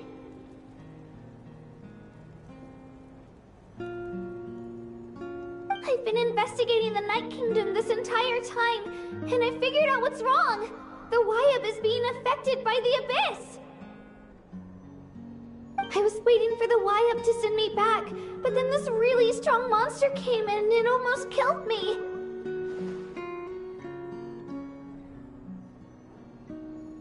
The Wyab saved me, even though its power is weakening, so I've been hiding from the monsters while trying to find a way to help. The Night Kingdom has become a huge mess, though. I keep hearing these awful sounds and seeing really horrible things. Don't listen to those sounds, Kachina. The Abyss is trying to strip you of your sanity. All you need to do is stay safe and wait for us. We'll be there shortly. It's okay. I feel so much better now that I've had the chance to talk to you guys. You don't need to worry about me. I've never been strong or special at all, really. So I don't blame anyone for forgetting about me or leaving me behind. Just knowing you care is more than enough. I'll find a way back. You don't have to put yourselves in danger to come rescue me. You're always like this, Kachina. Now's not the time to act tough. We're coming for you, and that's final. I don't know what lies the Abyss has been feeding you, but I'll tell you something right now. Nobody here sees you as a burden. You're a victor of the Night Warden Wars, a hero of NATLANNN. All you need to do is wait for us to rescue you, and you'll get all the applause and recognition you deserve.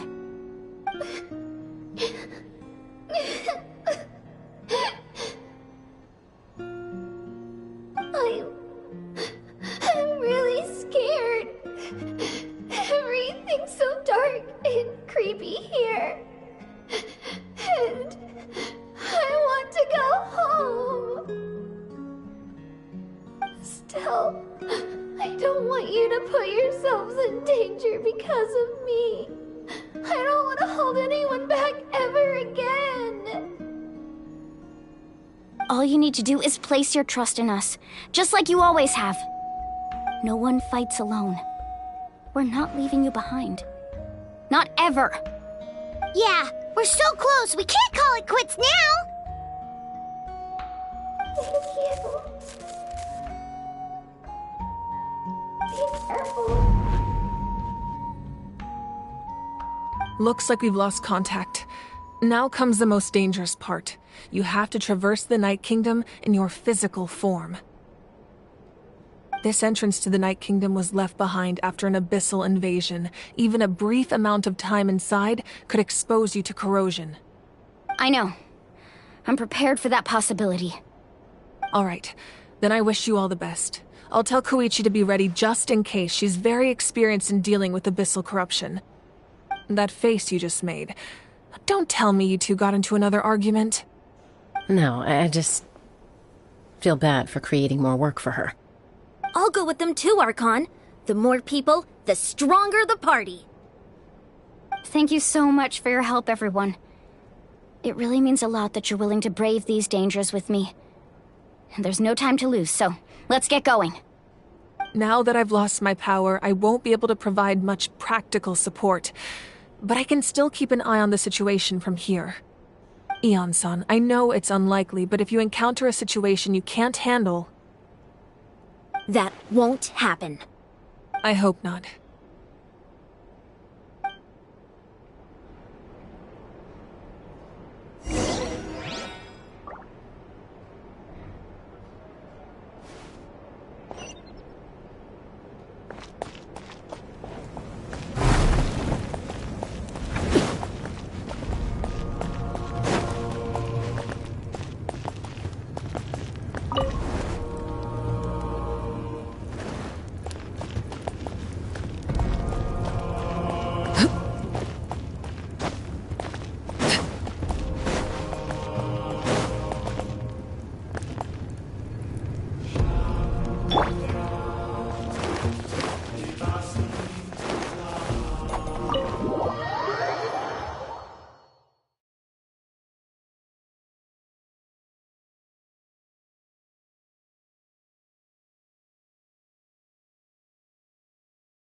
I will bring my notebook.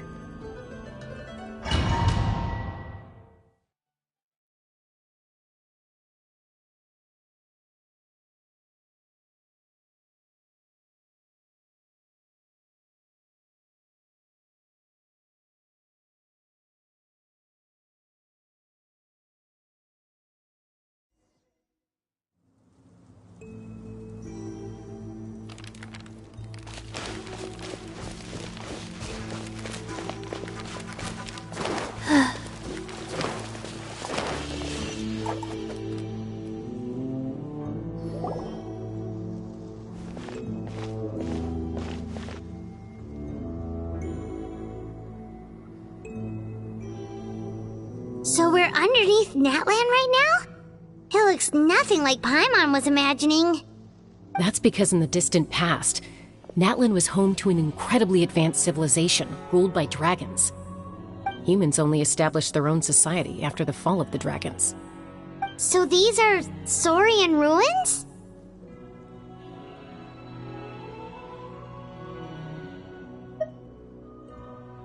Wait, you mean like the elemental sovereigns?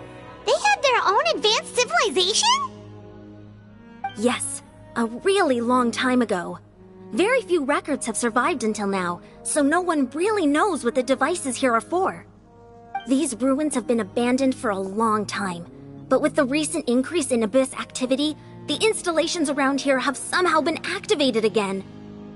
So what you're saying is, we're not in for an easy trip to the Night Kingdom. No. It's going to be obstacle after obstacle from here on out.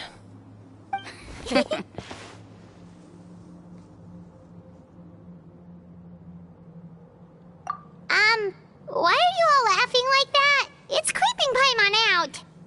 It's the pre-adventure excitement kicking in, right guys? Of course. I'm eager to get started.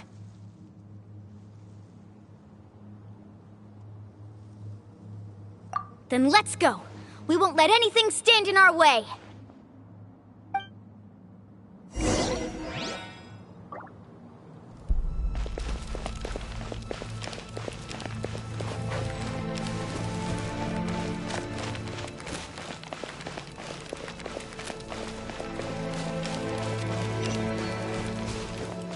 Seems like the road ends here. How should we get across? As a professional trainer, I think you could stand to build up your endurance, Paimon. Professional trainer? Paimon thought you were a warrior from the Collective of Planning. Well, that goes without saying. But I actually work as a sports coach. I provide professional guidance for many of Natlan's popular sports. And I don't just mean physical training. I design nutrition plans as well. Those guys look familiar. We've fought them before. Let's go. Show no mercy.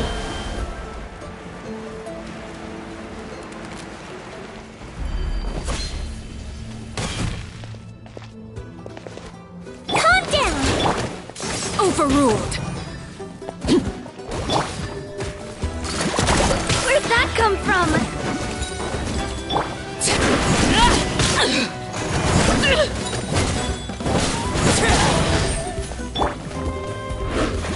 Watch out! Let's see.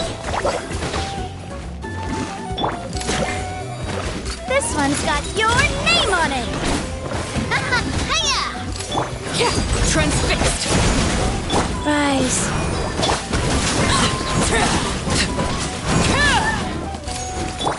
Calm down! This one's got your name on it! Watch out!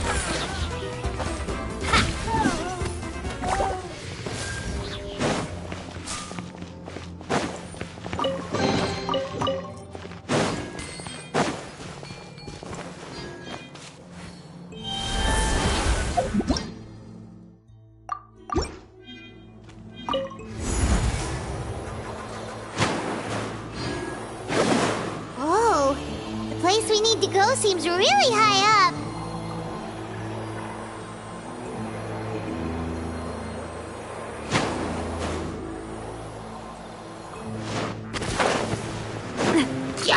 Hey there! Watch out! Hold still.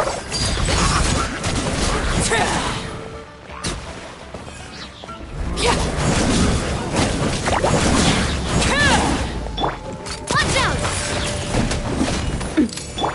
Wheel of Life.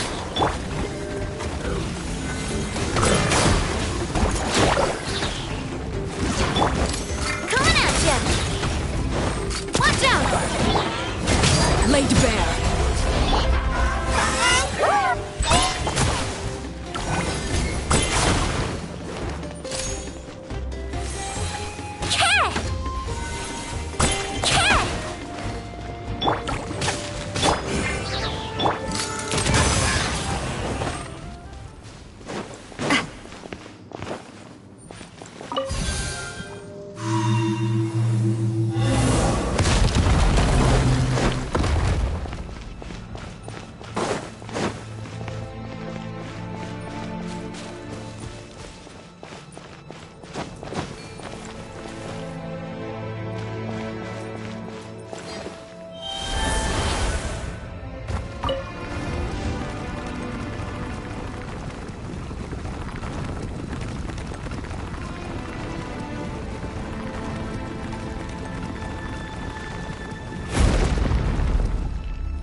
Hey there!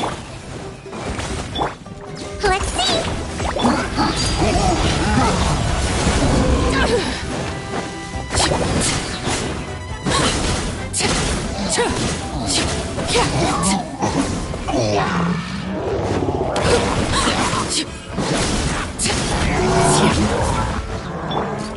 Hey there! Coming at ya! Hold still.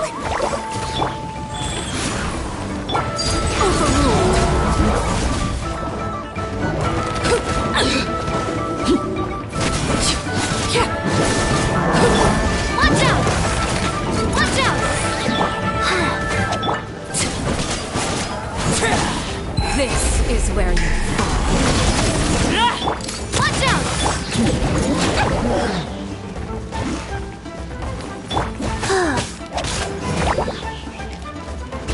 Life goes on.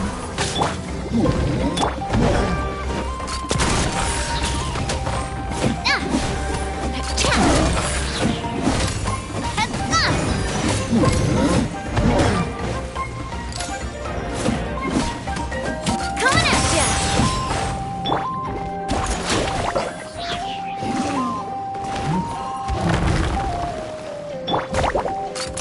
Hey there!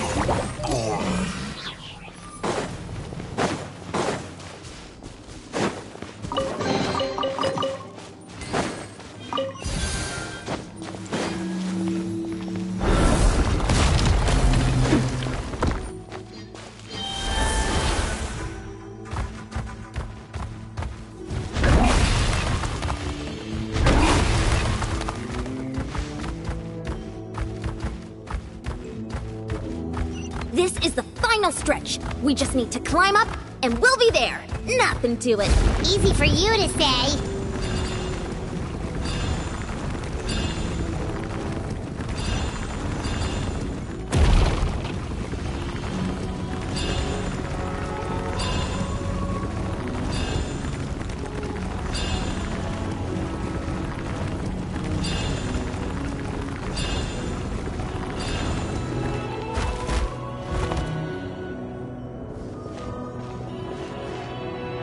This must be the entrance the Pyro Archon told us about.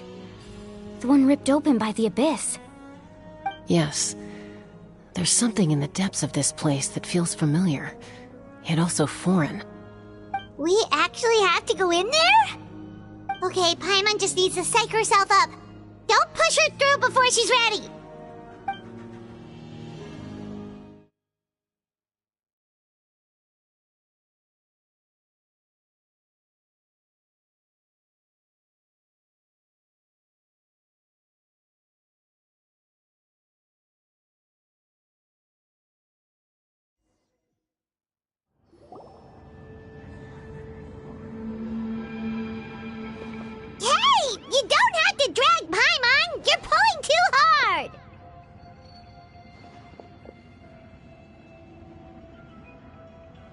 Looks like we made it. This is the Night Kingdom. It looks so different from what I imagined in the stories. That overflow of energy is probably what trapped Kachina here in the first place. From this point forward, everything we know about the real world no longer applies. Anything can happen here. Paimon's more worried about how we're gonna make it out. We obviously can't go back the way we came. Do you see that patch of light on the ground? It's shining down from that fissure in the sky. Oh yeah, right in front of us. So that's coming from up there? Oh, it's so high up. Did we really fall that far down? Just like I said, our real-world knowledge doesn't apply here. We fell all this way, yet came out completely unscathed. If this was the real world, we'd have to climb our way back up to the entrance. But here, all we have to do is stand underneath the light and offer a prayer. That's it? You really think that little of Paimon? That's not even why Paimon asked! So that means all we need to do is find Kachina and bring her to this location. Exactly. This light is streaming in from the real world. It's a link between the two realms. The terrain looks difficult to navigate, and the visibility's not great either. How are we supposed to find Kachina in these conditions? Yeah, these floating black things don't look super friendly either. Those are all manifestations of abyssal power. Be careful. Ghost! A talking ghost! Calm down, I'm here to help. You're the ones who helped Vichama, right? Yes, I'm Vichama's friend, Malko. I was completely lost to this realm until I sensed a mysterious power calling out to me. It's like it was seeking me out, attempting to reassemble the pieces of who I used to be. Of course, it could only do so much. I'm sorry I can only appear before you in this imperfect form. No, we should be the ones apologizing. If the Spirit Speaker Stone hadn't become corrupted by the Abyss, we could have done much more. But we had to destroy it. Otherwise, Vichama and his tribe would have been in danger. Of course. Thank you for protecting him.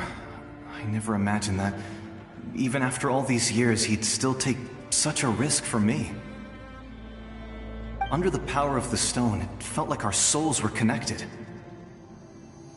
Turns out even our regrets were exactly the same. Whether in triumph or death, you want your best friend by your side. Exactly. That may not be in the cards for us, but it's not too late for you. You're looking for a young girl from the Children of Echoes, right? She's being chased by an embodiment of abyssal power. I'd like to help her while I'm still in this form, so follow me.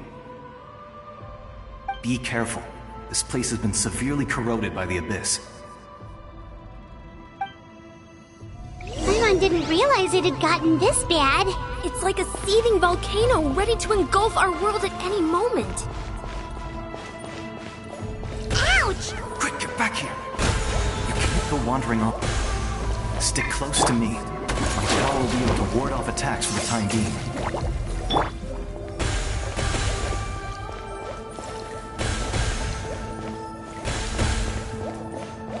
We won't be able to keep this up. Let's try another route. This way.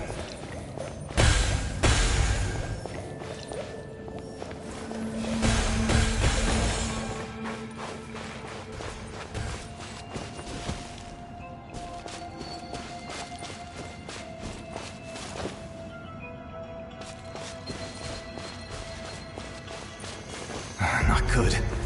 More monsters. We shouldn't waste our time on them.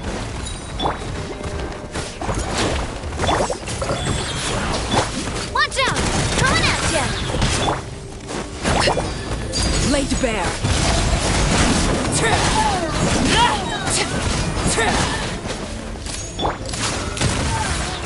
Hiya! Haha!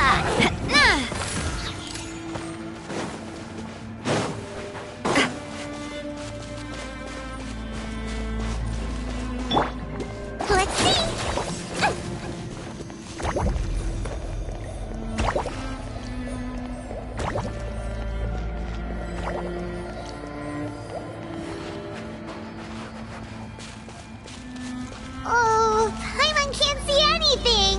It's easy to get lost here. Just stick close.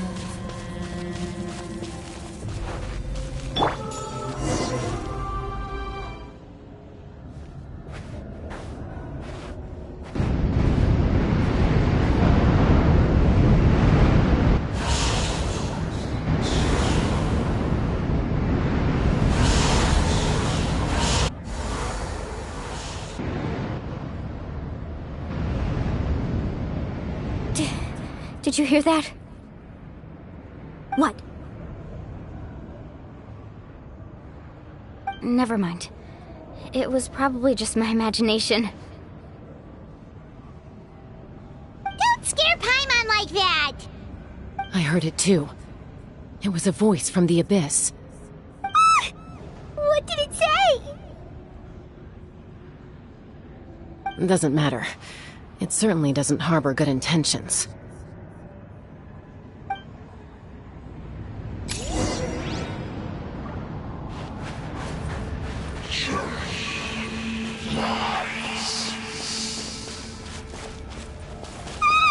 Paimon just heard it too! Let's keep going. Paimon wants to get out of this place!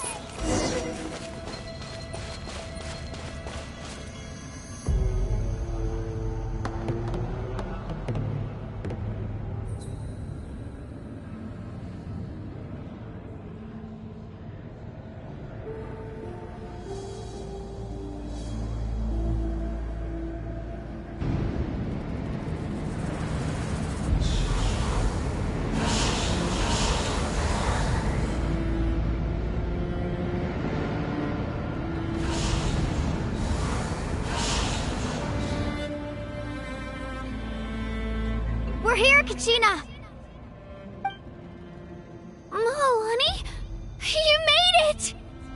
Looks like our reunion will have to wait until we take care of these monsters. Good idea. Let's go!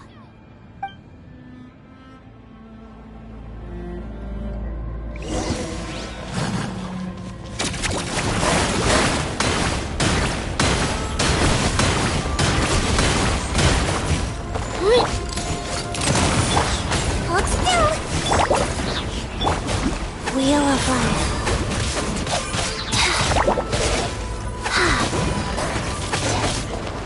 Right here!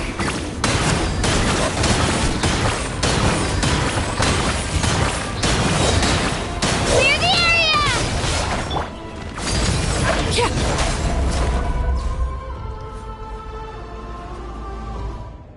You're here! You're finally here! Thank you so much! That monster can appear from anywhere! It almost caught me a bunch of times. The Wyap's power helped keep me hidden, so I just tried to stay out of sight until you got here. Atta girl. You did so well. And most importantly, you weren't hurt. Should we start heading back then? Actually, I have a request. Will you come visit the Wyap with me? I can't exactly put it into words, but something's wrong with the Ode of Resurrection. And I know it has something to do with the contamination from the Abyss. That was the Pyro Archon's theory as well. Everything we've seen here certainly seems to back it up. In the Night Kingdom, there are 6 main totem poles representing the Wyap of each tribe. You can think of them like the body of each Wyap. Additional totem poles, like the ones around here, serve as proxies to which the Wyap can extend their consciousness. There are countless proxies scattered around the Night Kingdom. Through them, the Wyap can extend their consciousness over the entire realm and track down souls no matter where they roam. But if a proxy were to become severely contaminated, then a soul could become lost within the Night Kingdom. Judging by the current situation, I don't think we're dealing with just one contaminated proxy. Even if we could drive back the abyssal power from one of them, that probably wouldn't even put a dent in the problem.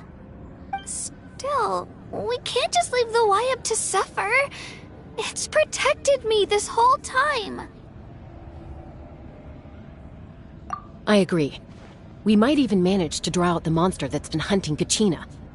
Getting rid of the monster might slow down the deterioration of the Night Kingdom.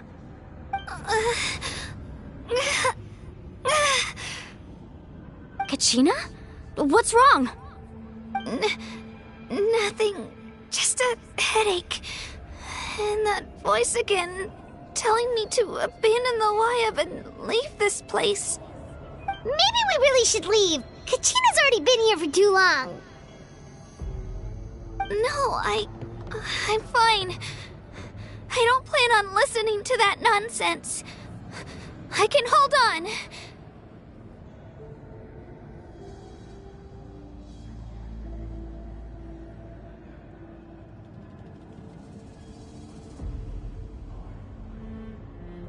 Just up ahead. I'll lead the way. Besides, I can still fight, so please, help me out a little longer. Listen to me, Kachina. We'll come with you, but that's because we want to help the Wayab, not because we have something to prove. You don't have anything to prove either. It's okay if you reach your limit. We'll be there for you. All right. The sooner we get this done, the better. We've already come all this way, so we might as well try to get to the bottom of this. Let's go. This way. I'll stay here and try to stall the Abyss monster. All by yourself? That's too dangerous! It's all right. I may not be as strong as that monster, but I'm definitely more familiar with the area. Besides, I don't have much time left. If you're anything like my friend, I'm sure you're not particularly fond of goodbyes. So go. Achieve your goal, and return to the world where you belong. Thank you for everything. You're a true hero.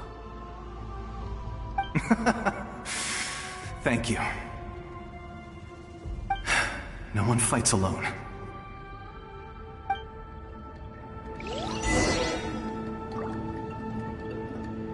Does your head still hurt? Let me help you walk. I'm fine.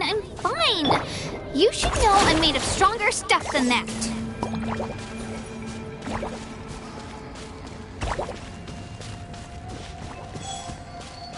Don't slip and fall.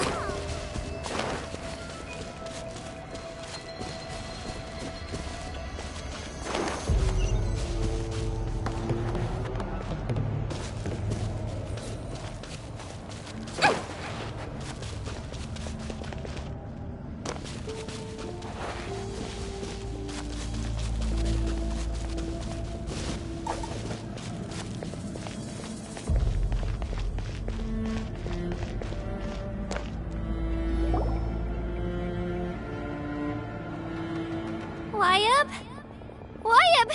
I'm back! My friends and I are here to heal you. Wayab? Can you hear me? Wayab?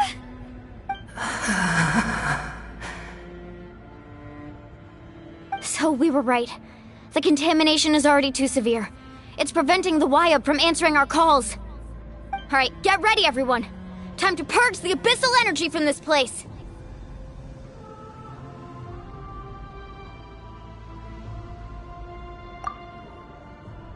Careful. We've got company. Already? You really think that puny soul could slow me down? Courage in the face of futility is pure folly. He tried to get in my way, so I disposed of him. You killed Malco? He would have dispersed with or without me.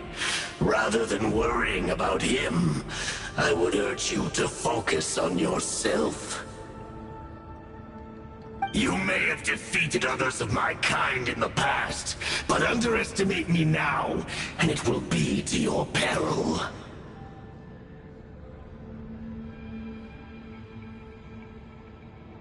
No, the power of the Abyss is intoxicating. The destruction it seeks captivates like a masterful work of art. I strive only for the opportunity to see it up close. I thought this naive little girl was an exception, but it turns out humanity is full of lambs willing to offer themselves up to the slaughter. That is the tragedy of your short lives. You understand nothing of all-encompassing power.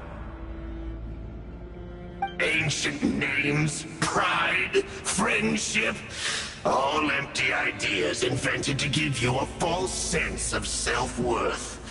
They possess no power at all. The Pyro Archon created those grandiose ideals out of pure selfishness.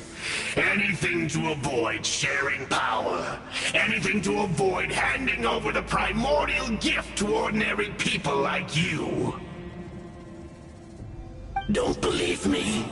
Then ask yourself, why is the Pyro Archon strong beyond measure, while you, Kachina, remain so pathetically weak?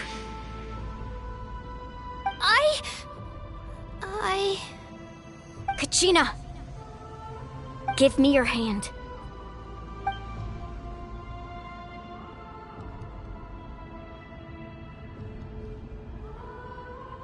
Feel that? I'm right here next to you. Thanks, Moalani. You're right. I have nothing to fear. Because I'm not alone anymore. You're right. Maybe comforting ideals don't have any power. But you also couldn't be more wrong. You've never had to work for your own strength, so you will never understand the true source of our power. What? The courage we have to stand before you and not back down? It comes from our friendship.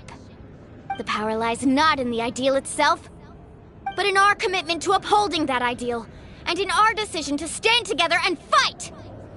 Well said! Let's go, Kachina. It shouldn't take more than 2 of us to handle an enemy like this. Sorry in advance, but you deserve what's coming to you! There aren't many in NATLANNN who can beat us when we're together. It's time he got a taste of that kind of power.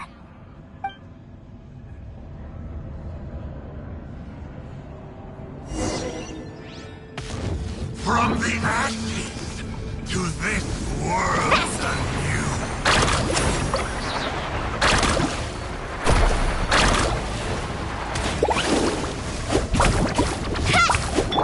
You're good! Hear the inferno!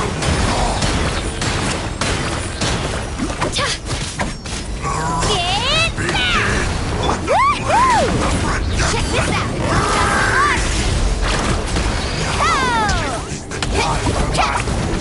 Coming! Off loop right here! Revelation from on high! A glimpse of the future! Right! The power of Blair itself! The fate of this world is already sealed. We won! We actually won!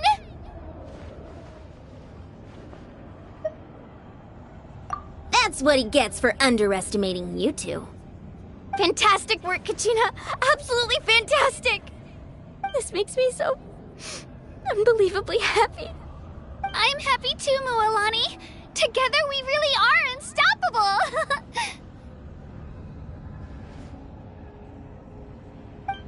Huh?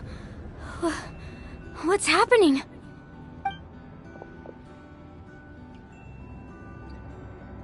My ancient name is glowing? But I thought I didn't bring it with me. It's probably a projection from the real world. But that doesn't explain why it's glowing all of a sudden. Wait, does that mean you're...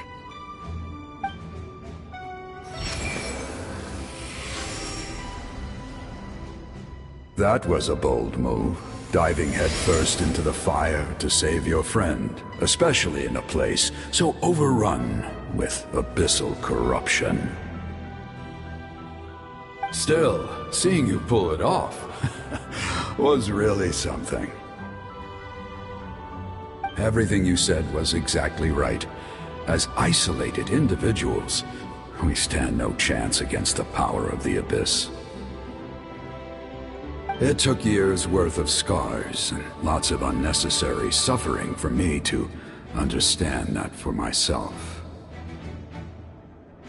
The Pyro Archon's plan will unite us as one. Everyone has a part to play.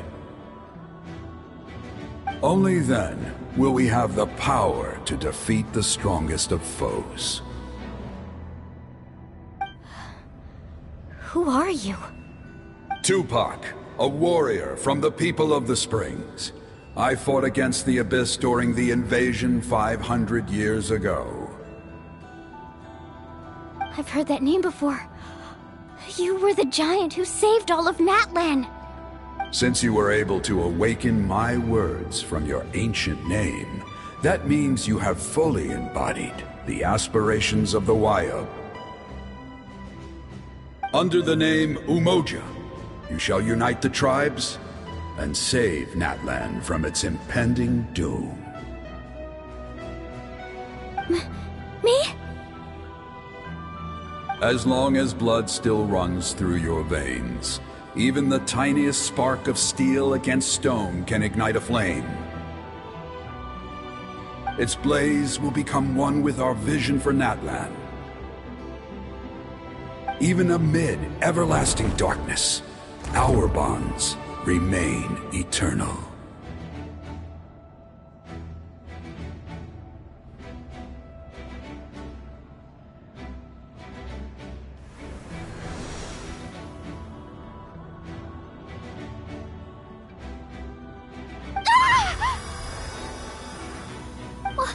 What's wrong, Moalani?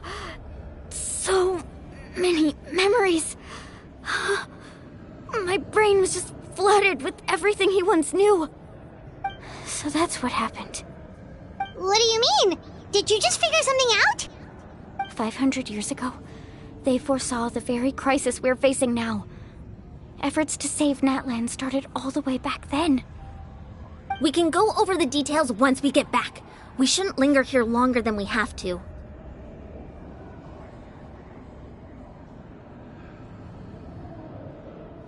I know bits and pieces, but I had no idea Mualani was also part of the plan. This sounds like something that's going to need a lot of explaining. Let's focus on saving the Wayub first.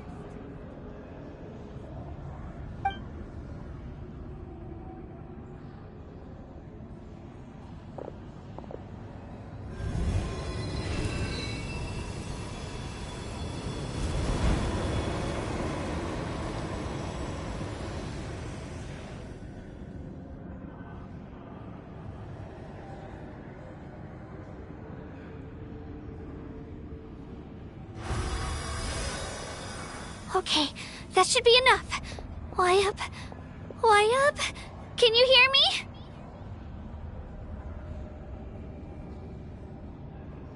I hear your voice, Kachina, my dear child. Great. Well then, I'm afraid it's time to say goodbye. I just wanted to make sure you were okay before we leave, but we can't afford to stay here any longer. I was going to ask why you bestowed an ancient name upon someone like me, but it's okay. I'll keep searching within myself for the answer. I'll never stop trying to improve my strength. One day, I'll live up to the hero you saw in me. You are already an outstanding child in my eyes, Kachina. No matter what happens. Huh? You are all my most beloved children. It has always been my honor to protect and nurture you. Your ancient name is just that. A name. Much like your parents chose to name you Kachina, I also gave you a name, but it need not define you. Focus on who you want to be.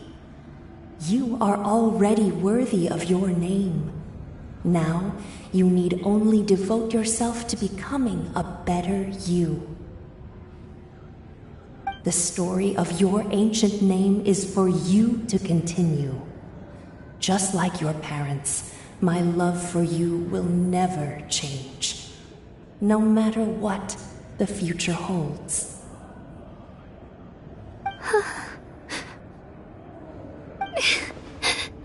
Thank you, Wyatt. It gladdens me to see the Pyro Archon's plan move another step towards completion. But it is time for you to leave this place. The situation here is getting worse. Go now, my children. Save NATLANNNN on behalf of all you hold dear. I know we've never met before, Wyatt, but I just wanted to say thank you for encouraging Kachina. It was exactly what she needed to hear. Whoa! What's going on? An earthquake? We're out of time. It's the power of the Abyss. Quick, we need to run!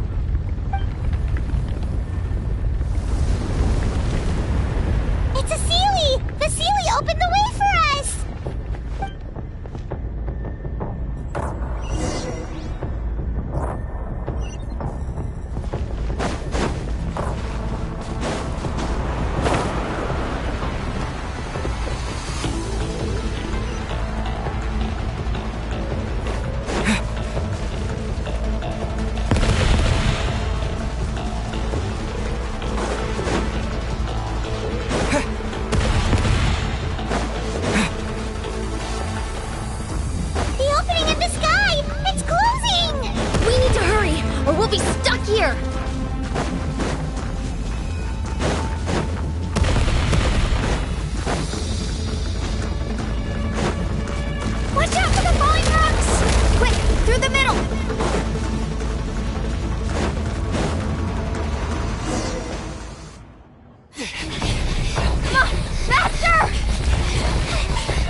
You've done well. Now come home.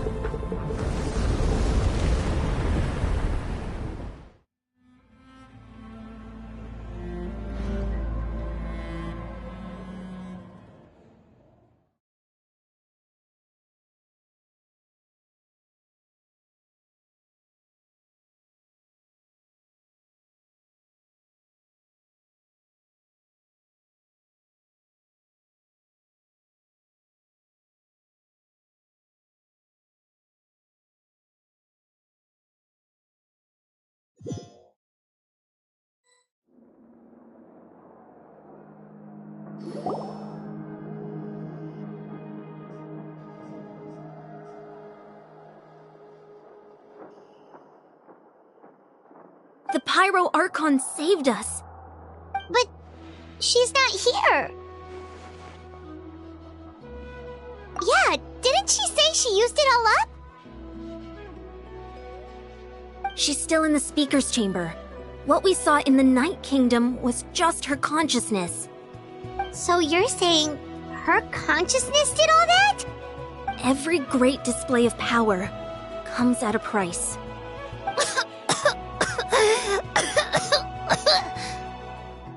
You must feel terrible, Kachina. Just hold on. We'll get you to a doctor soon.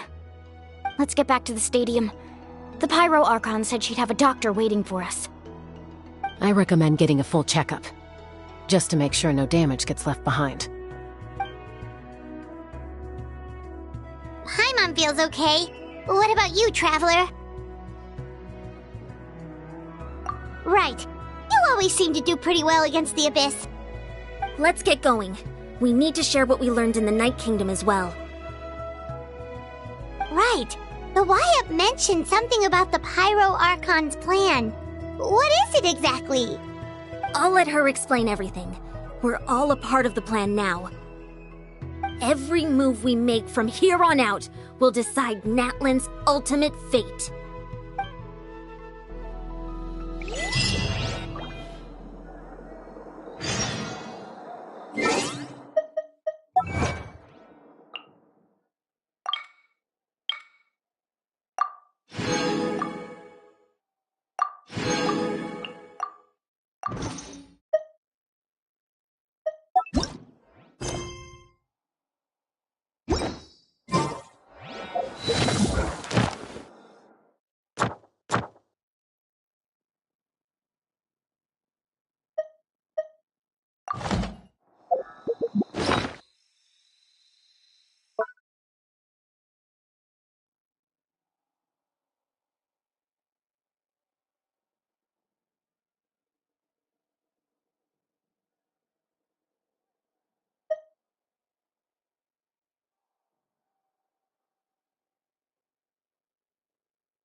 a lot less stuff here than before.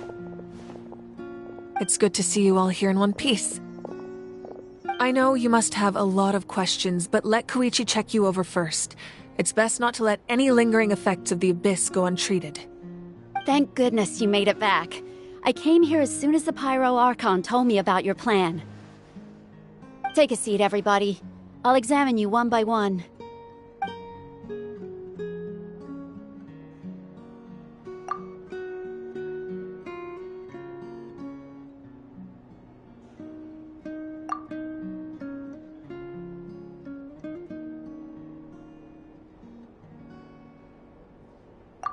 All right, that should do it for now.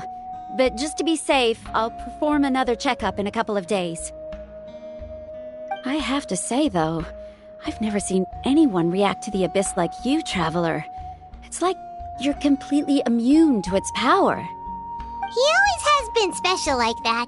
He can even purify its power. Wait, now that you mention it, Paimon doesn't think she's affected either.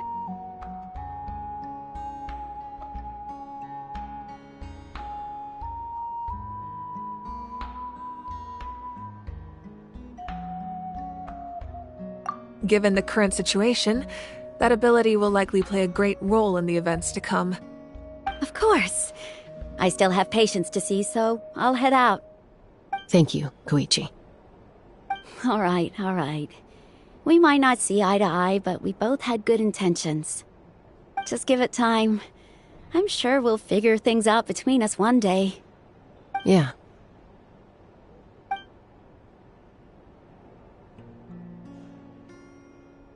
All right. There's so much to discuss, I don't even know where to begin. You've seen it for yourselves now. The devastation in the Night Kingdom. I'll get straight to the point. NATLANN is on the verge of destruction. It's very possible our nation has less than a year before total devastation. Huh? No. That can't be true, can it?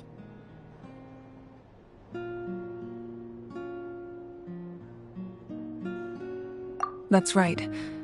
But I've only ever disclosed that fact to the handful of people working with me to save this nation. Our looming destruction is not a recent development, but the inevitable conclusion of the disaster the Abyss initiated 500 years ago. Mualani told us a little bit about that. 500 years ago, all the nations of Teyvat were invaded by the Abyss. Unlike the other nations, NATLANN never had stable and deep-rooted ley lines, so we suffered the worst of the invasion. The battle against the Abyss was exceedingly long and brutal. In the end, victory came at the cost of our civilization and countless lives. Even then, it took centuries of solving the disasters caused by the Abyss to finally achieve the peace we know today. And still, this is but a superficial victory. The forces of the Abyss have merely been driven back underground.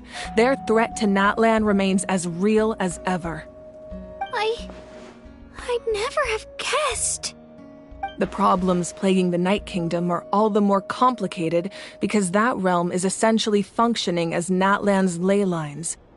Immediately after the war, our calculations estimated that we would have a maximum of 500 years before the Night Kingdom was completely lost to the Abyss. But at that time, we were a nation of the destitute. Our people no longer believed in victory, nor did they hold hope for the future. Our civilization was dying, our faith crumbling, and the line of power passed down from the Wayab nearly severed. If we didn't bring the nation back together, it would be foolish to even dream of defeating the Abyss in the future. So, the Archon had a long and involved discussion with the heroes of each tribe, and finally came up with a 500-year-long plan to save NATLANN. So that's what happened. After finding Kachina, I encountered a strange figure who gave me a series of new memories. Since the plan was mentioned in those memories, I guess I've been chosen to play an important role in it. But there's still something I don't understand. Those memories showed me the Pyro Archon from back then. And it was you. But that doesn't make any sense. The Pyro Archon is supposed to be human. It's impossible for a human to live that long. That's right. The hardest thing for humans to overcome has always been time, or rather, the natural limitations of our lifespan. A god can extend a human's life by using a certain amount of divine power, or subjecting them to a curse. But, as we all know, NATLANN doesn't have gods like that. We can only rely on our own methods. A human life is like a flame destined to be extinguished. 500 years ago, I placed my life within the sacred flame. Only by dying before my time could I have the chance to wake up again. So, in other words, this is your second life? Yes. We only managed to defeat the Abyss all those years ago because the tribes came together as one. If the NATLANN of the future was to have a fighting chance, the Pyro Archons that came after the war had to rebuild the decimated tribes. The goal was to reunite the people and restore the strength of each tribe's Wayab. Once a tribe was back to its full strength, the tribe's Wayab would select a hero, indicating the tribe was once again ready for war. The Chosen would then stand by my side in defense of our nation, just like great heroes of old 500 years ago. So that means I'm one of the Chosen? That's right. You bear the ancient name Umoja, the same one held by the hero from your tribe 500 years ago. It means unity. After your adventure in the Night Kingdom, I trust you've come to fully understand the meaning of that name. So in other words, you always knew who the Wayab were going to pick from each tribe? Yes. According to the plan, each tribe was supposed to have been fully restored by the time I awoke. But something went wrong along the way. The 6 heroes successfully inherited the ancient names from 500 years ago, but the intel regarding the plan wasn't passed on to them. Once again, it comes down to the deterioration of the Night Kingdom. Communication between the Sacred Flame and the Wayab has been blocked. Just like how the Ode of Resurrection failed to bring Kachina back. Exactly. It's just another tactic the Abyss is using against us. The Abyss may not possess intelligence, but its methods certainly aren't easy to counter. If we want to unblock that information from being passed on, my presence alone isn't enough. The ancient name-bearer must establish a greater connection to their name. So, I've tried my best to help them from the sidelines. Currently, Shilonen of the Children of Echoes, Kinich of the Scions of the Canopy, and Iansan of the Collective of Plenty have all been acknowledged by their names. During your adventure, you too earned the acknowledgement of your Wayab, Mualani. In the process, you gained the memories stored within your name. But we have less than a year! Yes, but we have no choice. We cannot start the plan until all the heroes have been gathered. That's also why I haven't been able to take action despite the urgency of the situation. But if you knew this whole time, why didn't you just tell me about my role in all this? Wouldn't that make everything go a lot faster? Perhaps, but the opposite could also be true. Knowing your destiny too early could mean failing to realize your full potential. Just like your determination to save Kachina, I hope your commitment to this endeavor comes from your own strength of will, rather than a sense of obligation. So I suppose you're not going to tell us who the final 2 heroes are then? That's right. Their time is yet to come. Putting pressure on them beforehand will only hinder their development. I can only trust in the judgment of the Wayab. I have never believed I could solve this crisis alone. In fact, it was precisely because I chose to trust and rely on others that we managed to get this far. NATLANN's salvation lies not in its Archon or any singular individual, but in us all.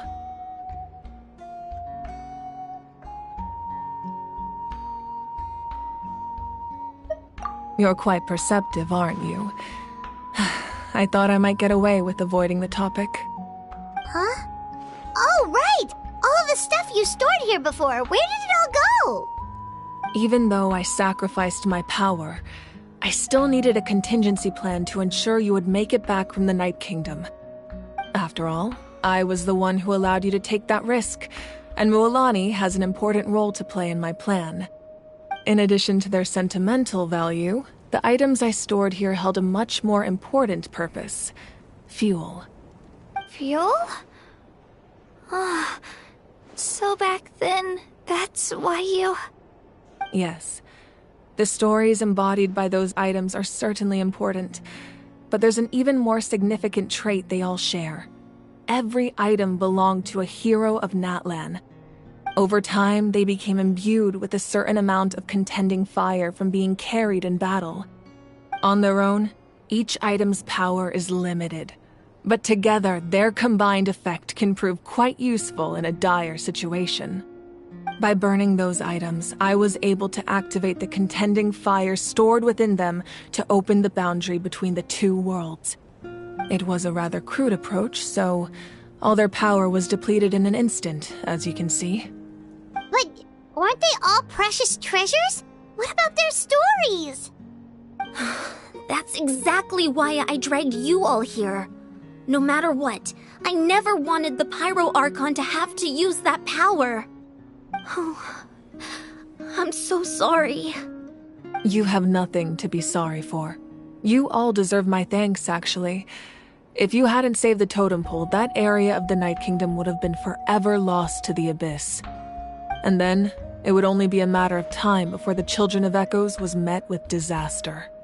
Besides, when those heroes entrusted their belongings to me, or the Pyro Archon of their time, it was out of a desire to contribute to NATLANN's survival. If they knew those items helped save the present-day heroes of NATLANN, they would not mourn their loss. Even when you put it that way, I still feel bad. There's no need. Remember what I told you about time? The people and the events of the past are never truly lost to us. We simply carry them with us in a different form. In that sense, we didn't lose anything at all. If you still have regrets, let them fuel your resolve in the battles to come. Your deeds will become new legends and nurture new forms of power just like the items once stored here. Well, we'd still like to return the favor. Well, if that's the case, just treat me to a drink sometime. Now that Kachina has returned, we can finally hold the victory feast and celebrate your team's triumph in the Night Warden Wars. And we could all use the rest, that's for sure. Plus, you'll be able to silence everyone who doubted you once and for all, Kachina. Still, now that I know the danger we're facing, having a victory feast doesn't feel right. Try not to let it get to you. It's important to stay calm. Worrying about it will only affect your judgment. All right. You should head out. I'll join you in a bit.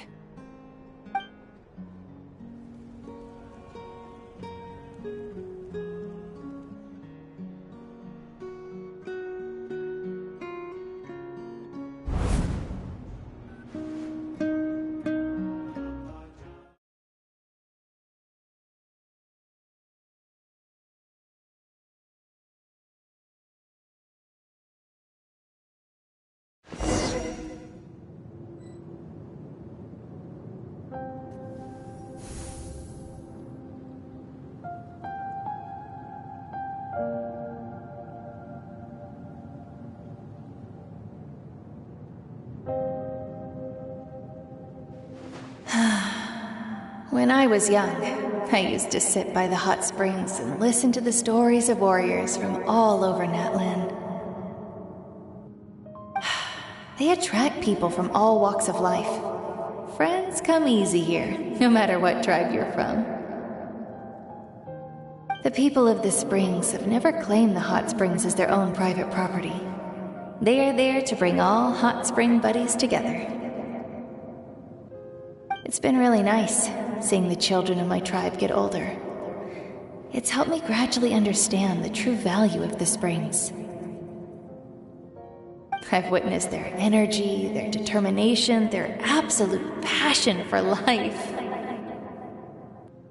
Even when they cause trouble, I never manage to hold on to my anger for long. It's unbelievable how quickly they worm their way back into my good graces.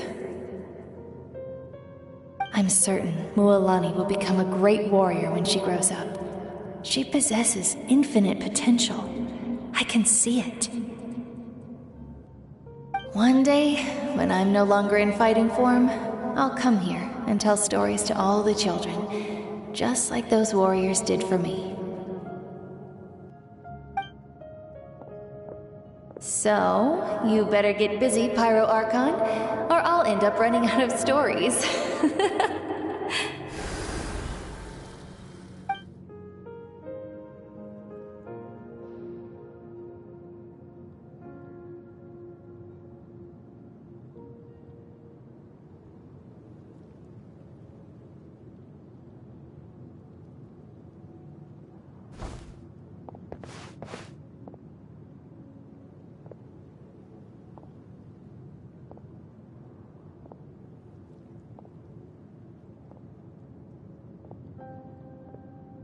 Our nation is engulfed in darkness. Our tribes stand divided, and yet you promise victory in the distant future. The Abyss is a cunning enemy, one that I faced in battle many times. Were that not the case, I would never understand exercising this degree of caution. My rage will never know absolution. And my power will no longer aid you in victory. But you came to me because you knew you could convince me with just a single sentence. I understand your choice. The heroes of today will forge the path ahead with blood and fire. Just remember to earn us the victory we are owed. Otherwise, rest assured, I'll find a way to collect the debt. For NATLANN.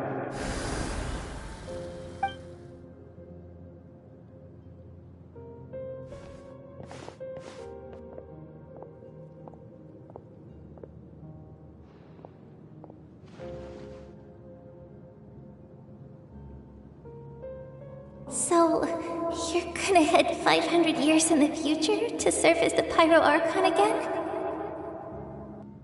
But what about the you from right now? You're just gonna die? You can't ask her those questions and expect her to answer, my dear. The decision is hers to make, and she deserves our support. We will do everything we can to rebuild the tribes. Don't you worry. Even across time, we will all do our part to fight for NATLANN's future. Yeah, Mom's right. We'll always believe in you, sis. Oh, seriously though, Dad should be here. Where is he? I imagine he didn't know what to say, so he chose not to come at all. Don't take it to heart, my dear. That's just who he is.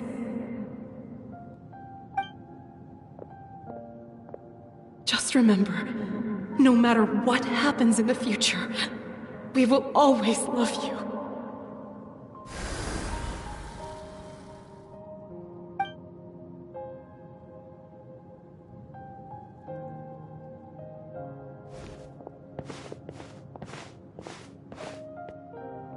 I'll come find you one day.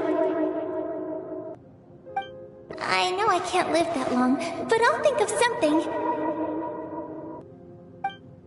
There has to be a way for us to meet again one day. If there's an answer out there somewhere, I'm gonna find it. So, don't forget about me.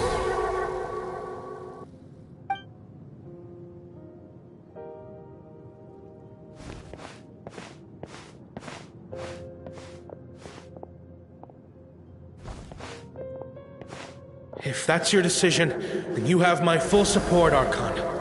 May our children live to see such a lovely son. For NATLANN!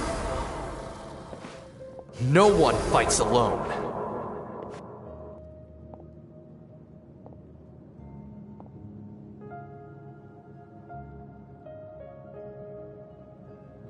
The rules are my legacy.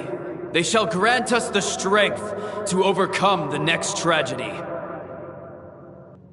War forged the 6 tribes, taught us how to fight, instilled in us what it means to love. Who will be the one to bring this to an end?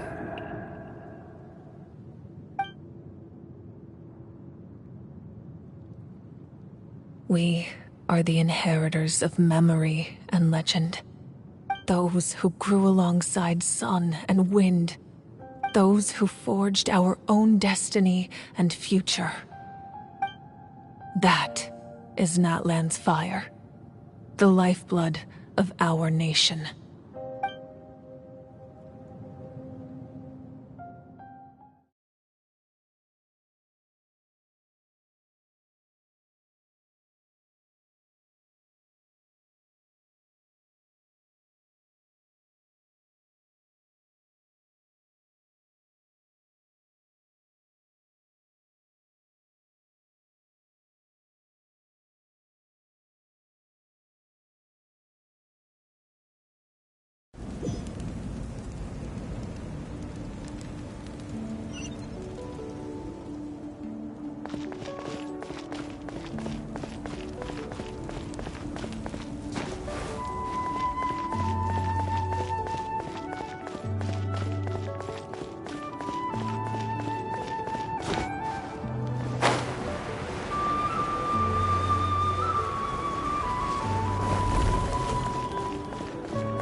You here for the victory feast too? Oh, no. I knew Chaska would be here, so I just came to deliver some medicine. I was about to leave, actually. But it's not that I don't want to celebrate Kachina and the others. I'm so glad she made it back. It's just... well, I'll make things awkward if I'm around my sister right now. Ah, well, you two had a fight, so Paimon can understand. She didn't cause any trouble during your trip, right?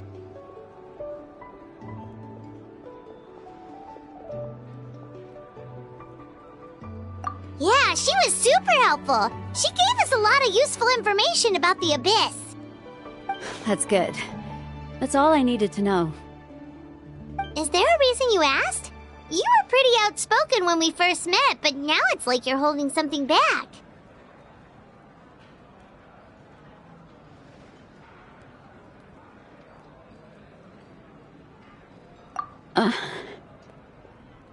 Maybe it seemed unreasonable, picking that fight with her before you left, but I did it for a reason. Her impulse to fight is extremely strong. Her mental strength helps her rein it in, but she still loses control sometimes. I had no idea what you might face in the Night Kingdom, so I didn't want to take any chances. So what you're saying is... Okay, so maybe it sounds a little stupid, but it works pretty well. It helps her keep her cool for a little while, at least. Anyway, I'm just glad you were able to make it back safe and sound. That's all I wanted. What? Do you really have to go that far? Can't you just talk it out? No way. Chaska never opens up about her own pain, especially to her family. She can't learn about this, or it'll be even harder to help her. I appreciate the understanding, and don't worry. I'll find a way to help her ease this burden. Anyway, I need to get going. Enjoy the celebration. Oh, and if you ever need a doctor, you know who to find. Huh. Who would have thought there was a deeper reason behind their arguing? In the end, it's all the Abyss's fault. Paimon's had enough of them.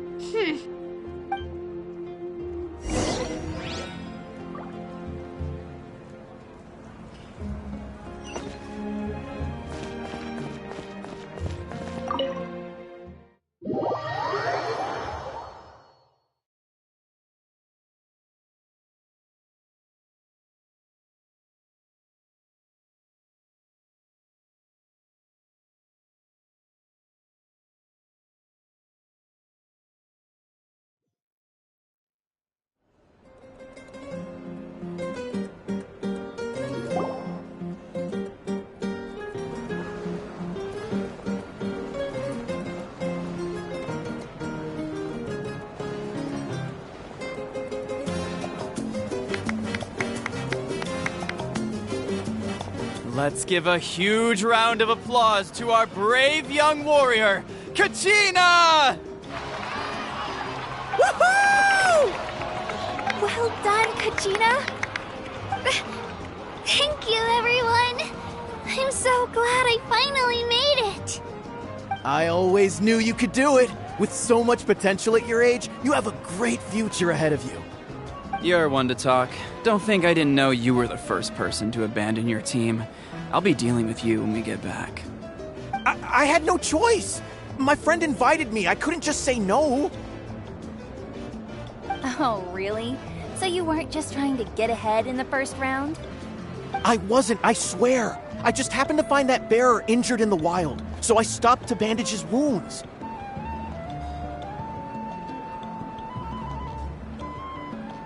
When he insisted on repaying the favor, what was I supposed to do? I'm just one person. I figured Kachina would have no trouble replacing me. But the fact of the matter is that after your departure, everyone else started thinking about swapping teams too. I'm really sorry, Kachina. It was wrong of us to abandon you like that. It's amazing that you still made it all the way through to the Night Warden Wars. Honor. So, what about you guys? Did you make it far? Our team captain drank too much the night before the competition and turned up late to the stadium on the day. We got disqualified.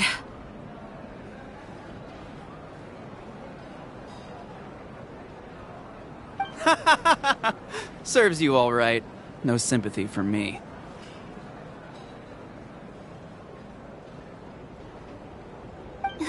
Alright. There's no need to be like that, Uncle Pakal. Dear friends, I'd like to say a few words. Firstly, I'm grateful to my friends and our great Archon for helping to bring me back. This traveler and his companion Paimon are some of the strongest people I've ever met. If they were allowed to participate in the pilgrimage, I have no doubt that they'd win the whole thing. They've agreed to let me learn from them. With their help, I believe I can become even stronger still. And let's not forget my good friends, Moalani, Chaska, Kanich, and Aeon-san. They all helped the Traveler and Paimon figure out a way to bring me back from the Night Kingdom. They too deserve to be called our heroes, so please give another round of applause for them. Thank you so much! Well said!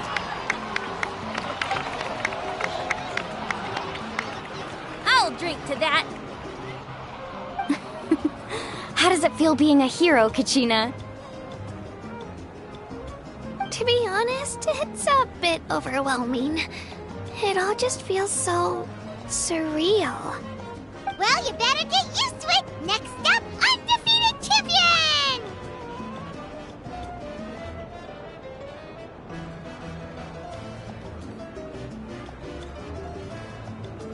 Hey, please don't make fun of me.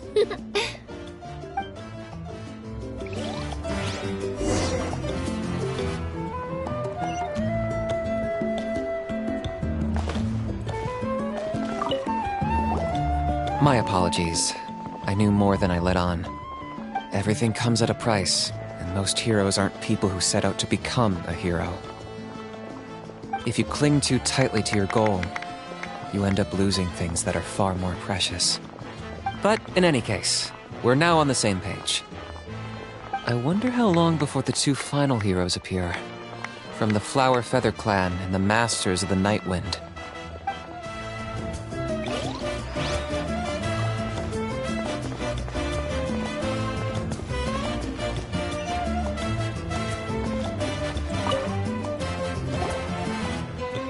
You're here. Have some fruit juice. I got it specially for you two. How did you know? That's Paimon's favorite! You look like you've still got questions. Ask away.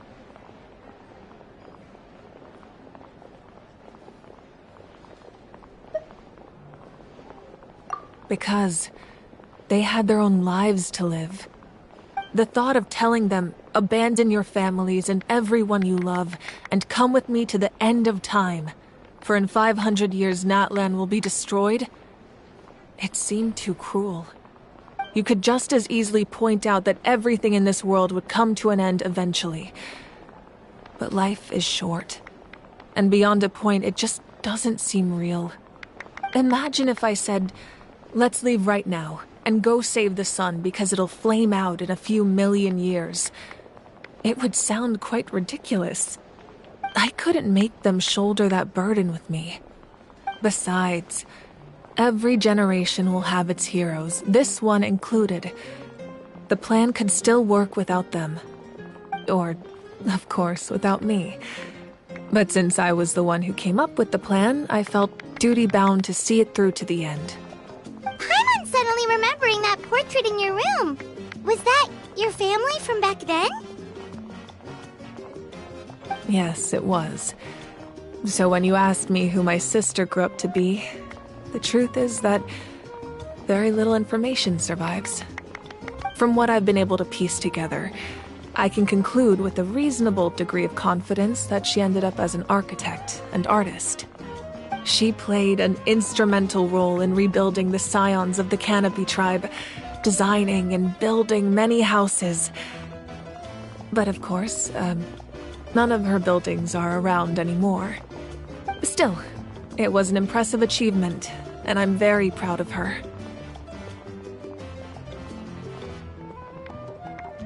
You feel loss keenly. It seems to stir up feelings of regret in you. But this is something I have long since come to terms with. This is a war, and there can be no war without loss. I am already far more fortunate than those who lost their lives to the Abyss. The people of NATLANNN look to me as their Archon, and the weight of their expectations is mine to bear. I must see our fate through to the very end, no matter what I may find there.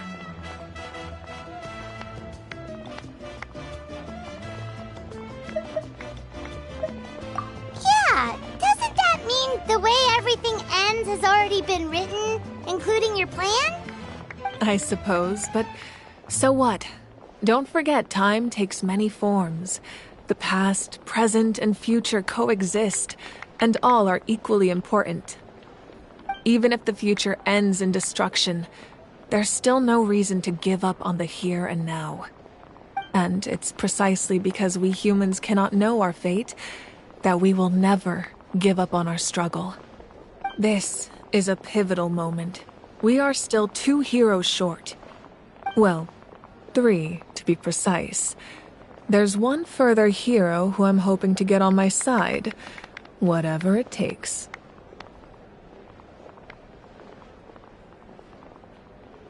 Your resistance to the corrupting power of the Abyss is truly remarkable. It would easily make you an all-important figure in the upcoming battle. If you agree to join us, you will not only gain my full support in your journey, but I will also forge a brand new ancient name for you. Ancient names can be forged? They can. Several strict conditions must be met, but if they couldn't be forged at all, then the number of them in circulation would have long dwindled to 0. Possessing an ancient name would mean that your adventures in NATLANNN are recorded in full. Your stories would be remembered by our people for all the years to come. The Ode of Resurrection may have temporarily lost its power, but still, take this as my personal guarantee that I shall never let you fall. Just like in the Night Kingdom, I will be there for you.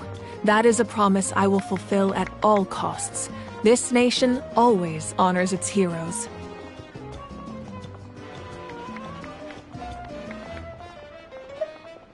Yeah, we can't just ignore the situation here. Wonderful. Then I'll reach out to Shilonen right away. She's the one who will forge the name. We've never forged an ancient name for an Outlander before, but I trust she'll find a way.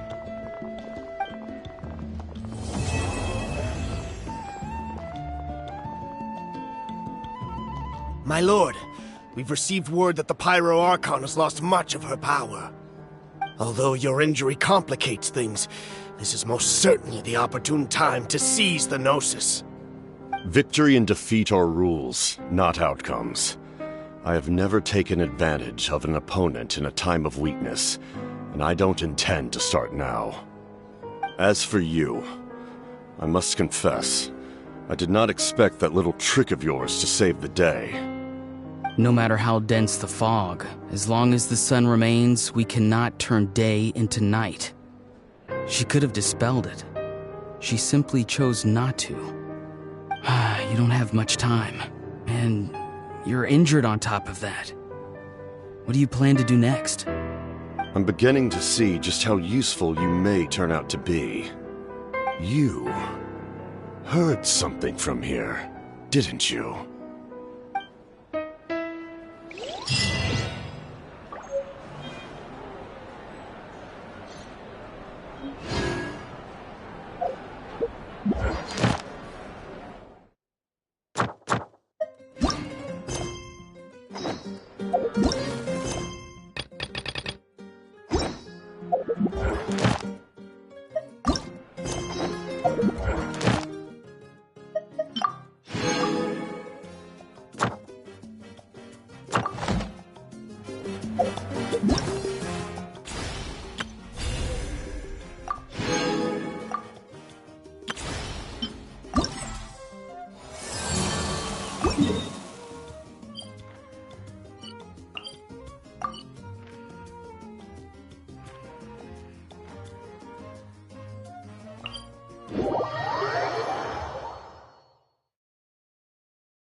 Are you here to help find the baby Saurians? And I'm Toba. You must be the helpers that we've been waiting for. It's nice to meet you too, but we're just passing through. Oh, but Uncle Sanka said he was gonna send some of his friends over to help us. You sure he didn't mean you? Yeah, sorry. Whatever this is about, it sounds like you've got the wrong end of the stick. Wrong end of the stick? Darn it! We've been tricked, Hoonie. I should have known that Glasses Guy was a con artist. What are we supposed to do about the baby Saurians now? Time's running out. It's okay, Hoonie. Don't worry. Why don't you tell us what happened with these baby Saurians, huh? There's been a lot of unrest in the tribe lately, and my dad's Saurian got injured. Her name's Nana, and she has 3 little babies. After what happened to Nana, her babies were so scared that they ran off and hid. I'm really worried about them, so I decided to go look for them. If Nana is your dad's Saurian, why isn't he the one looking for them? My dad's one of the elders, so he's busy getting ready for Turnfire Night. It's a really important ceremony, more important than this, anyway. I'm not supposed to be out here either, but I snuck out without telling him. I didn't think it would take very long, but then that guy we ran into made us tell him loads of stories, and it wasted so much time. Yeah, he was so selfish. He doesn't have a heart. It's all right. Don't let him get to you. We're here now and we'll help you because we care a lot, don't we, Traveler? They should be. I already managed to find their tracks, and it seems like they're hiding on the cliff.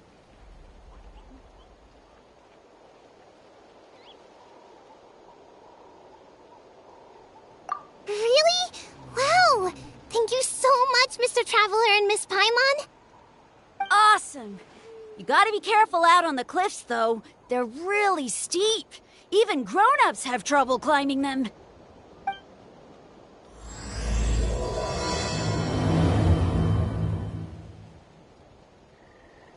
Gurney said the baby Saurians are on the cliff, so let's find a way up.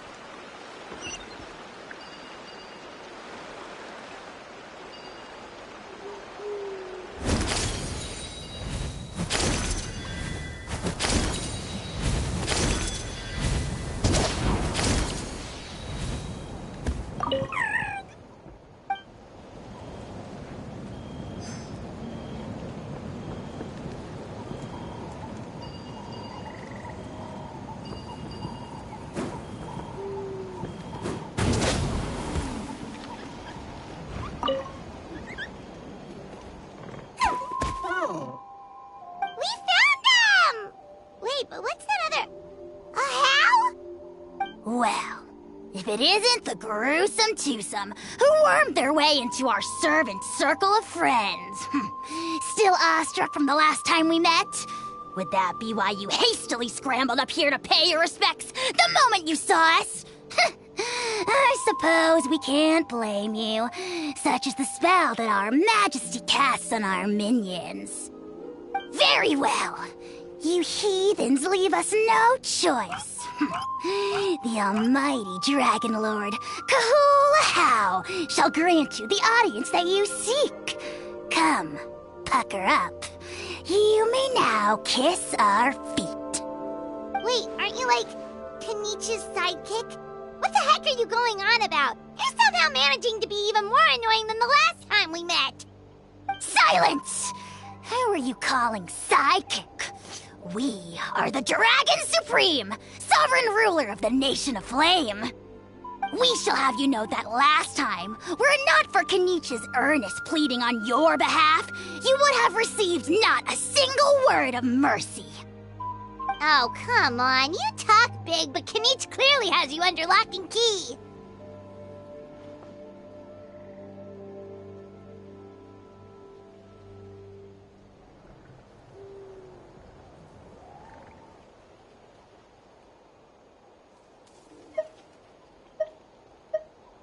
That's great, Sovereign, to you! You dare invite the wrath of the almighty Dragon Lord, Kahula How!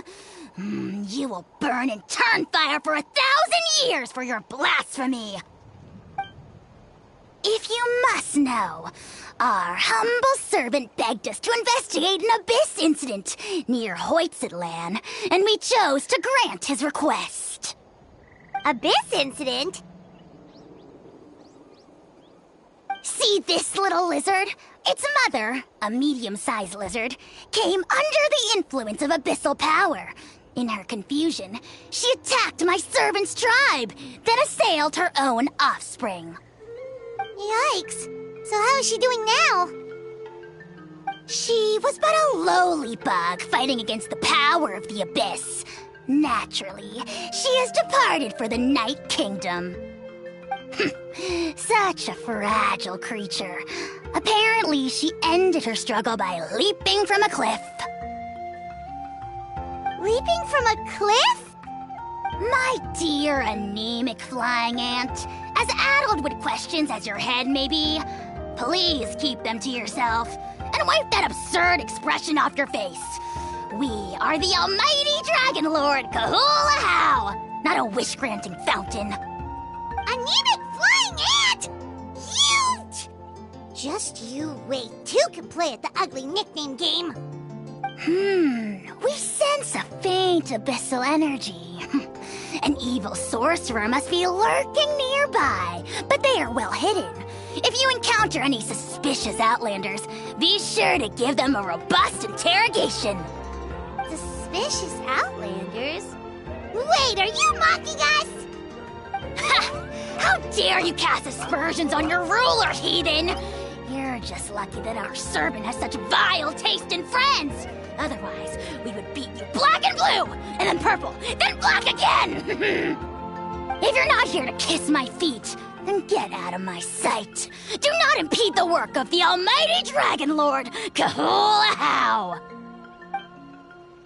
The potty mouth on that guy! Paimon is furious! Still, good to know about the abyss threat, huh? Wasn't expecting that. Let's not get...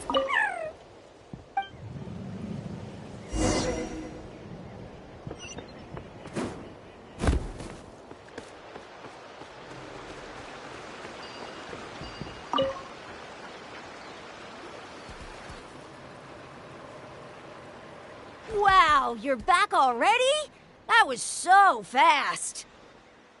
I'm so glad that the babies are all right. Thank you both so much. Now we can finally go home and stop worrying about them. You're welcome. Piece of cake! You're not from Natlan, right? Because your clothes look different than ours. Hey, you must be tired after all that climbing. You should come take a rest at my house. Yeah, please come. I promise you'll get a big Scions of the Canopy welcome. We love having guests, and you're really nice people. Not like Glasses Guy. By the sound of it, Glasses Guy wasn't from Natlan either, right? Uh-huh. Well, his clothes sure weren't. You know what? Now that I think about it, there was something really fishy about him. Really? Maybe he was the suspicious outlander that Ahau mentioned. Sure, if you're interested. Let me think. How did the conversation go again? Oh, please, mister.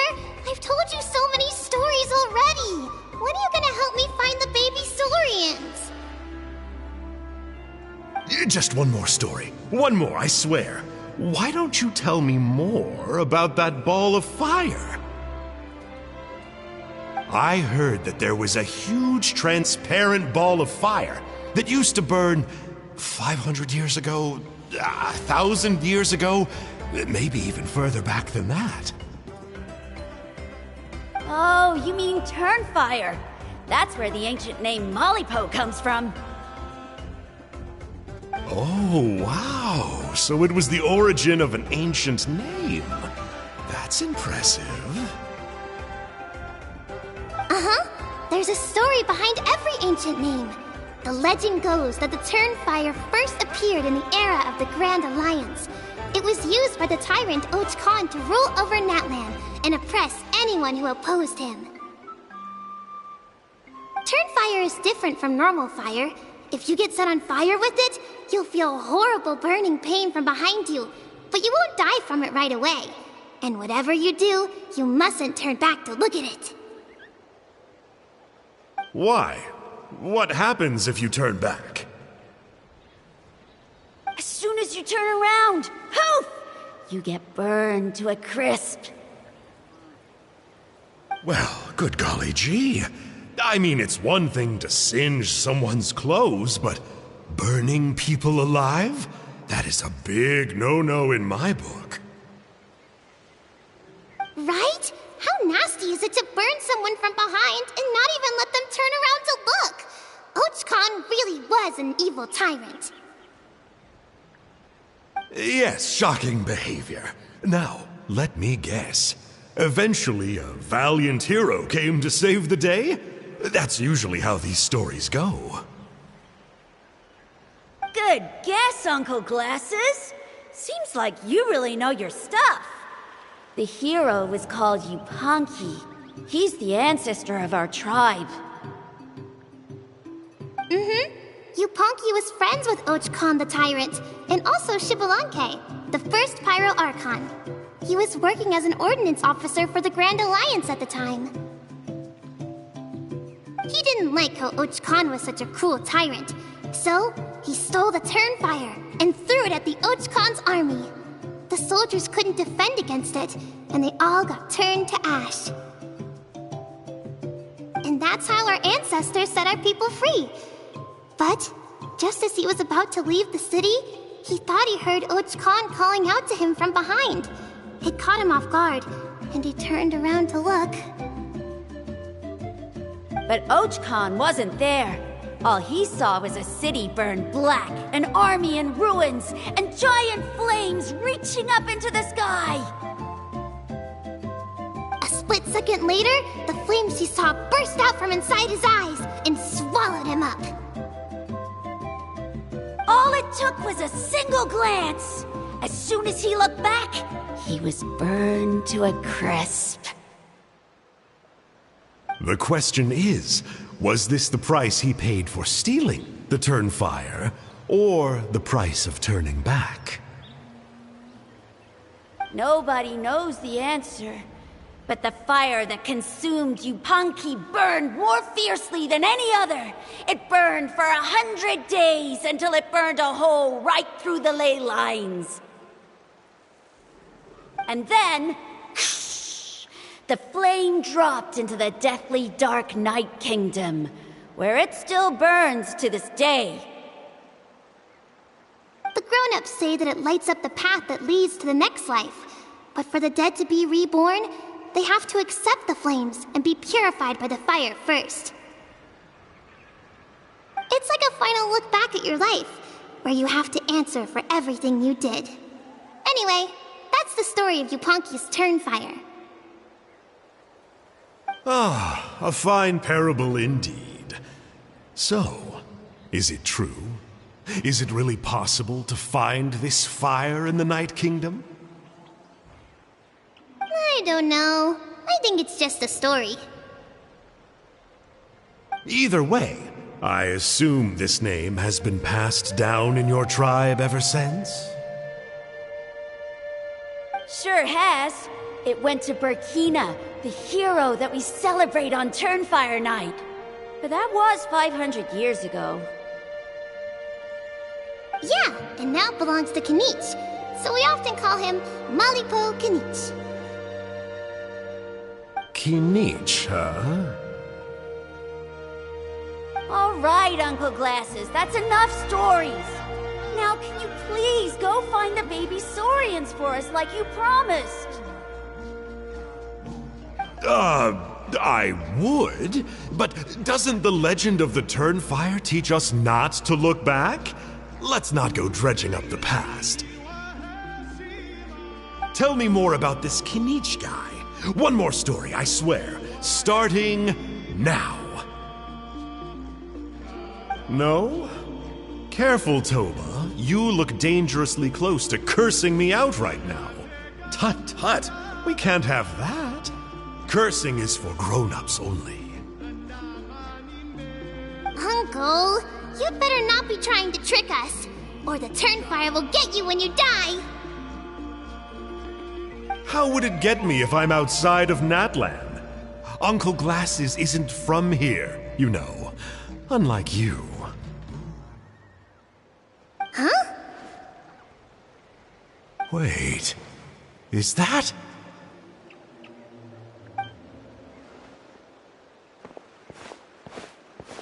All right, kiddos. I'm a man of my word. 2 of my friends are on their way here, and, yeah, they'll help you out on my behalf. Work them like dogs, okay? That's what they're here for. Don't go easy on them just for my sake. Really? Well, first, can you tell us your name? We met at the foot of this cliff, so beneath the peaks, let's go with Sanka. Seriously? If you don't believe me, turn around and see for yourselves. They're right behind you. Huh? Where? Oh, wait! Uncle Sanka! Where did you go? Yeah, definitely a fishy character. It sounds like he was digging for info about the ancient names. Yeah, and not only that, but he betrayed us too. He'll pay for this. All he got out of us was some stories, though. What's the worst that could happen? Traveler, maybe we should go tell Kanich about this. Ahau says he's investigating it, but he's a bit of a loose cannon. We probably shouldn't take him at his word. Huh? You know Kanich?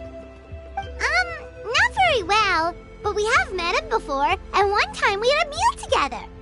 Aw, man, I'm so jealous. I never even spoken to him. He's so cool. He's the Saurian hunter, and he has a really awesome ancient name. Me neither. I don't think my dad really likes him, though. He always tells me to stay away from him. Probably because of that little creep he always hangs out with. He's nasty, and he's so full of himself. Oh, the creep who calls himself Kahul Ahau? Yeah, we've had the pleasure of meeting him too. He sure loves pushing people's buttons. Exactly. I don't know why Kanich partnered up with him. Why didn't he pick me instead? Uh-oh! Hoonie, look how late it is. We've been out way too long. We better get home now or we'll get yelled at. Oh, yikes. You're right. Okay, well, this path here leads to our settlement. If you decide to visit, remember to come to my house. If there's anything you need, my dad can help get it for you. Hope to see you soon. We gotta run. Bye for now.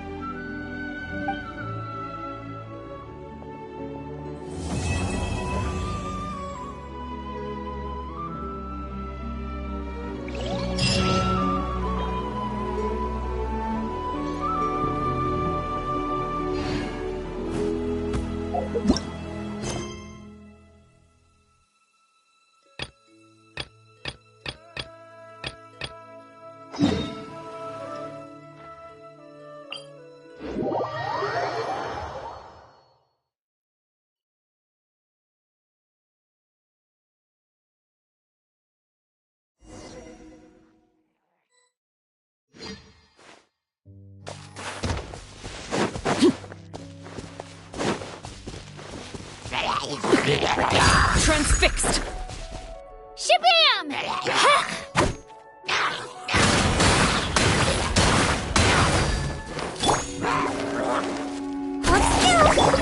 Coming at ya! Watch out!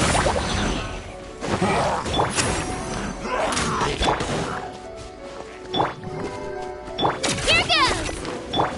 Coming at ya!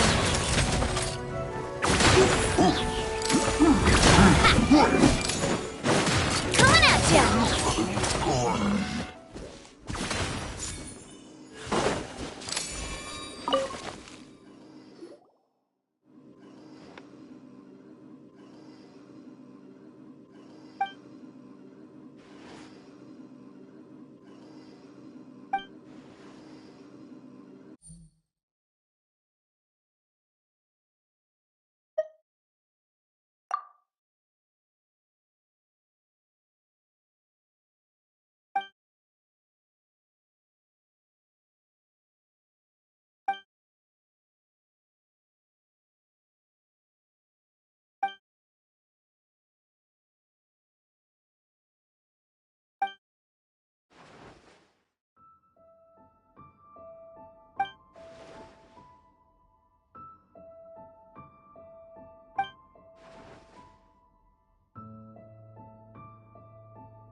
Hey there!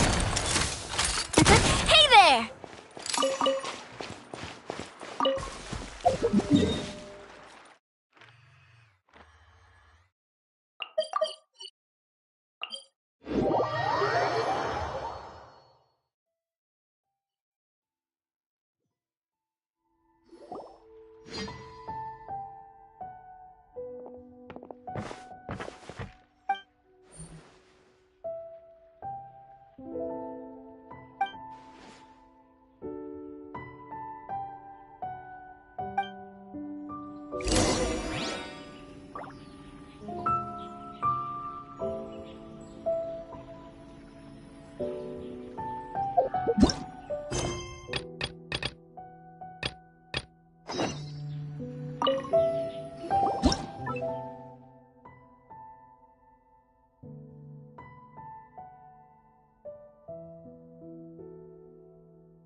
party. Please, head straight on in.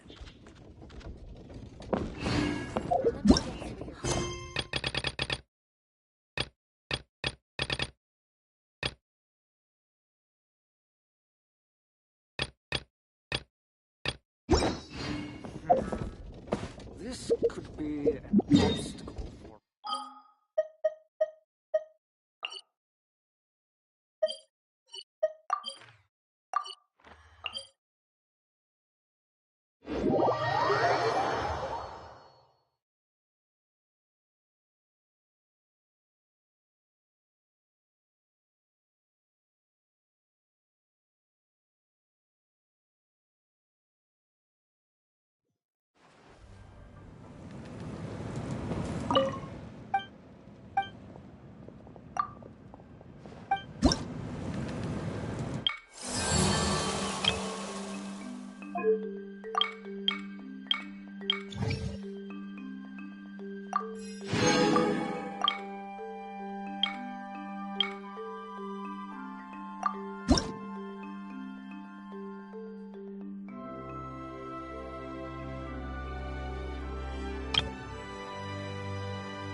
Benny's adventure team,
If you're bored, why don't we take a look at my collection together?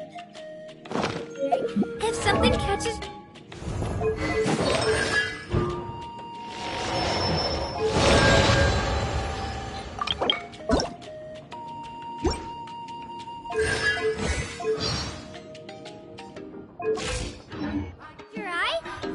free to take it.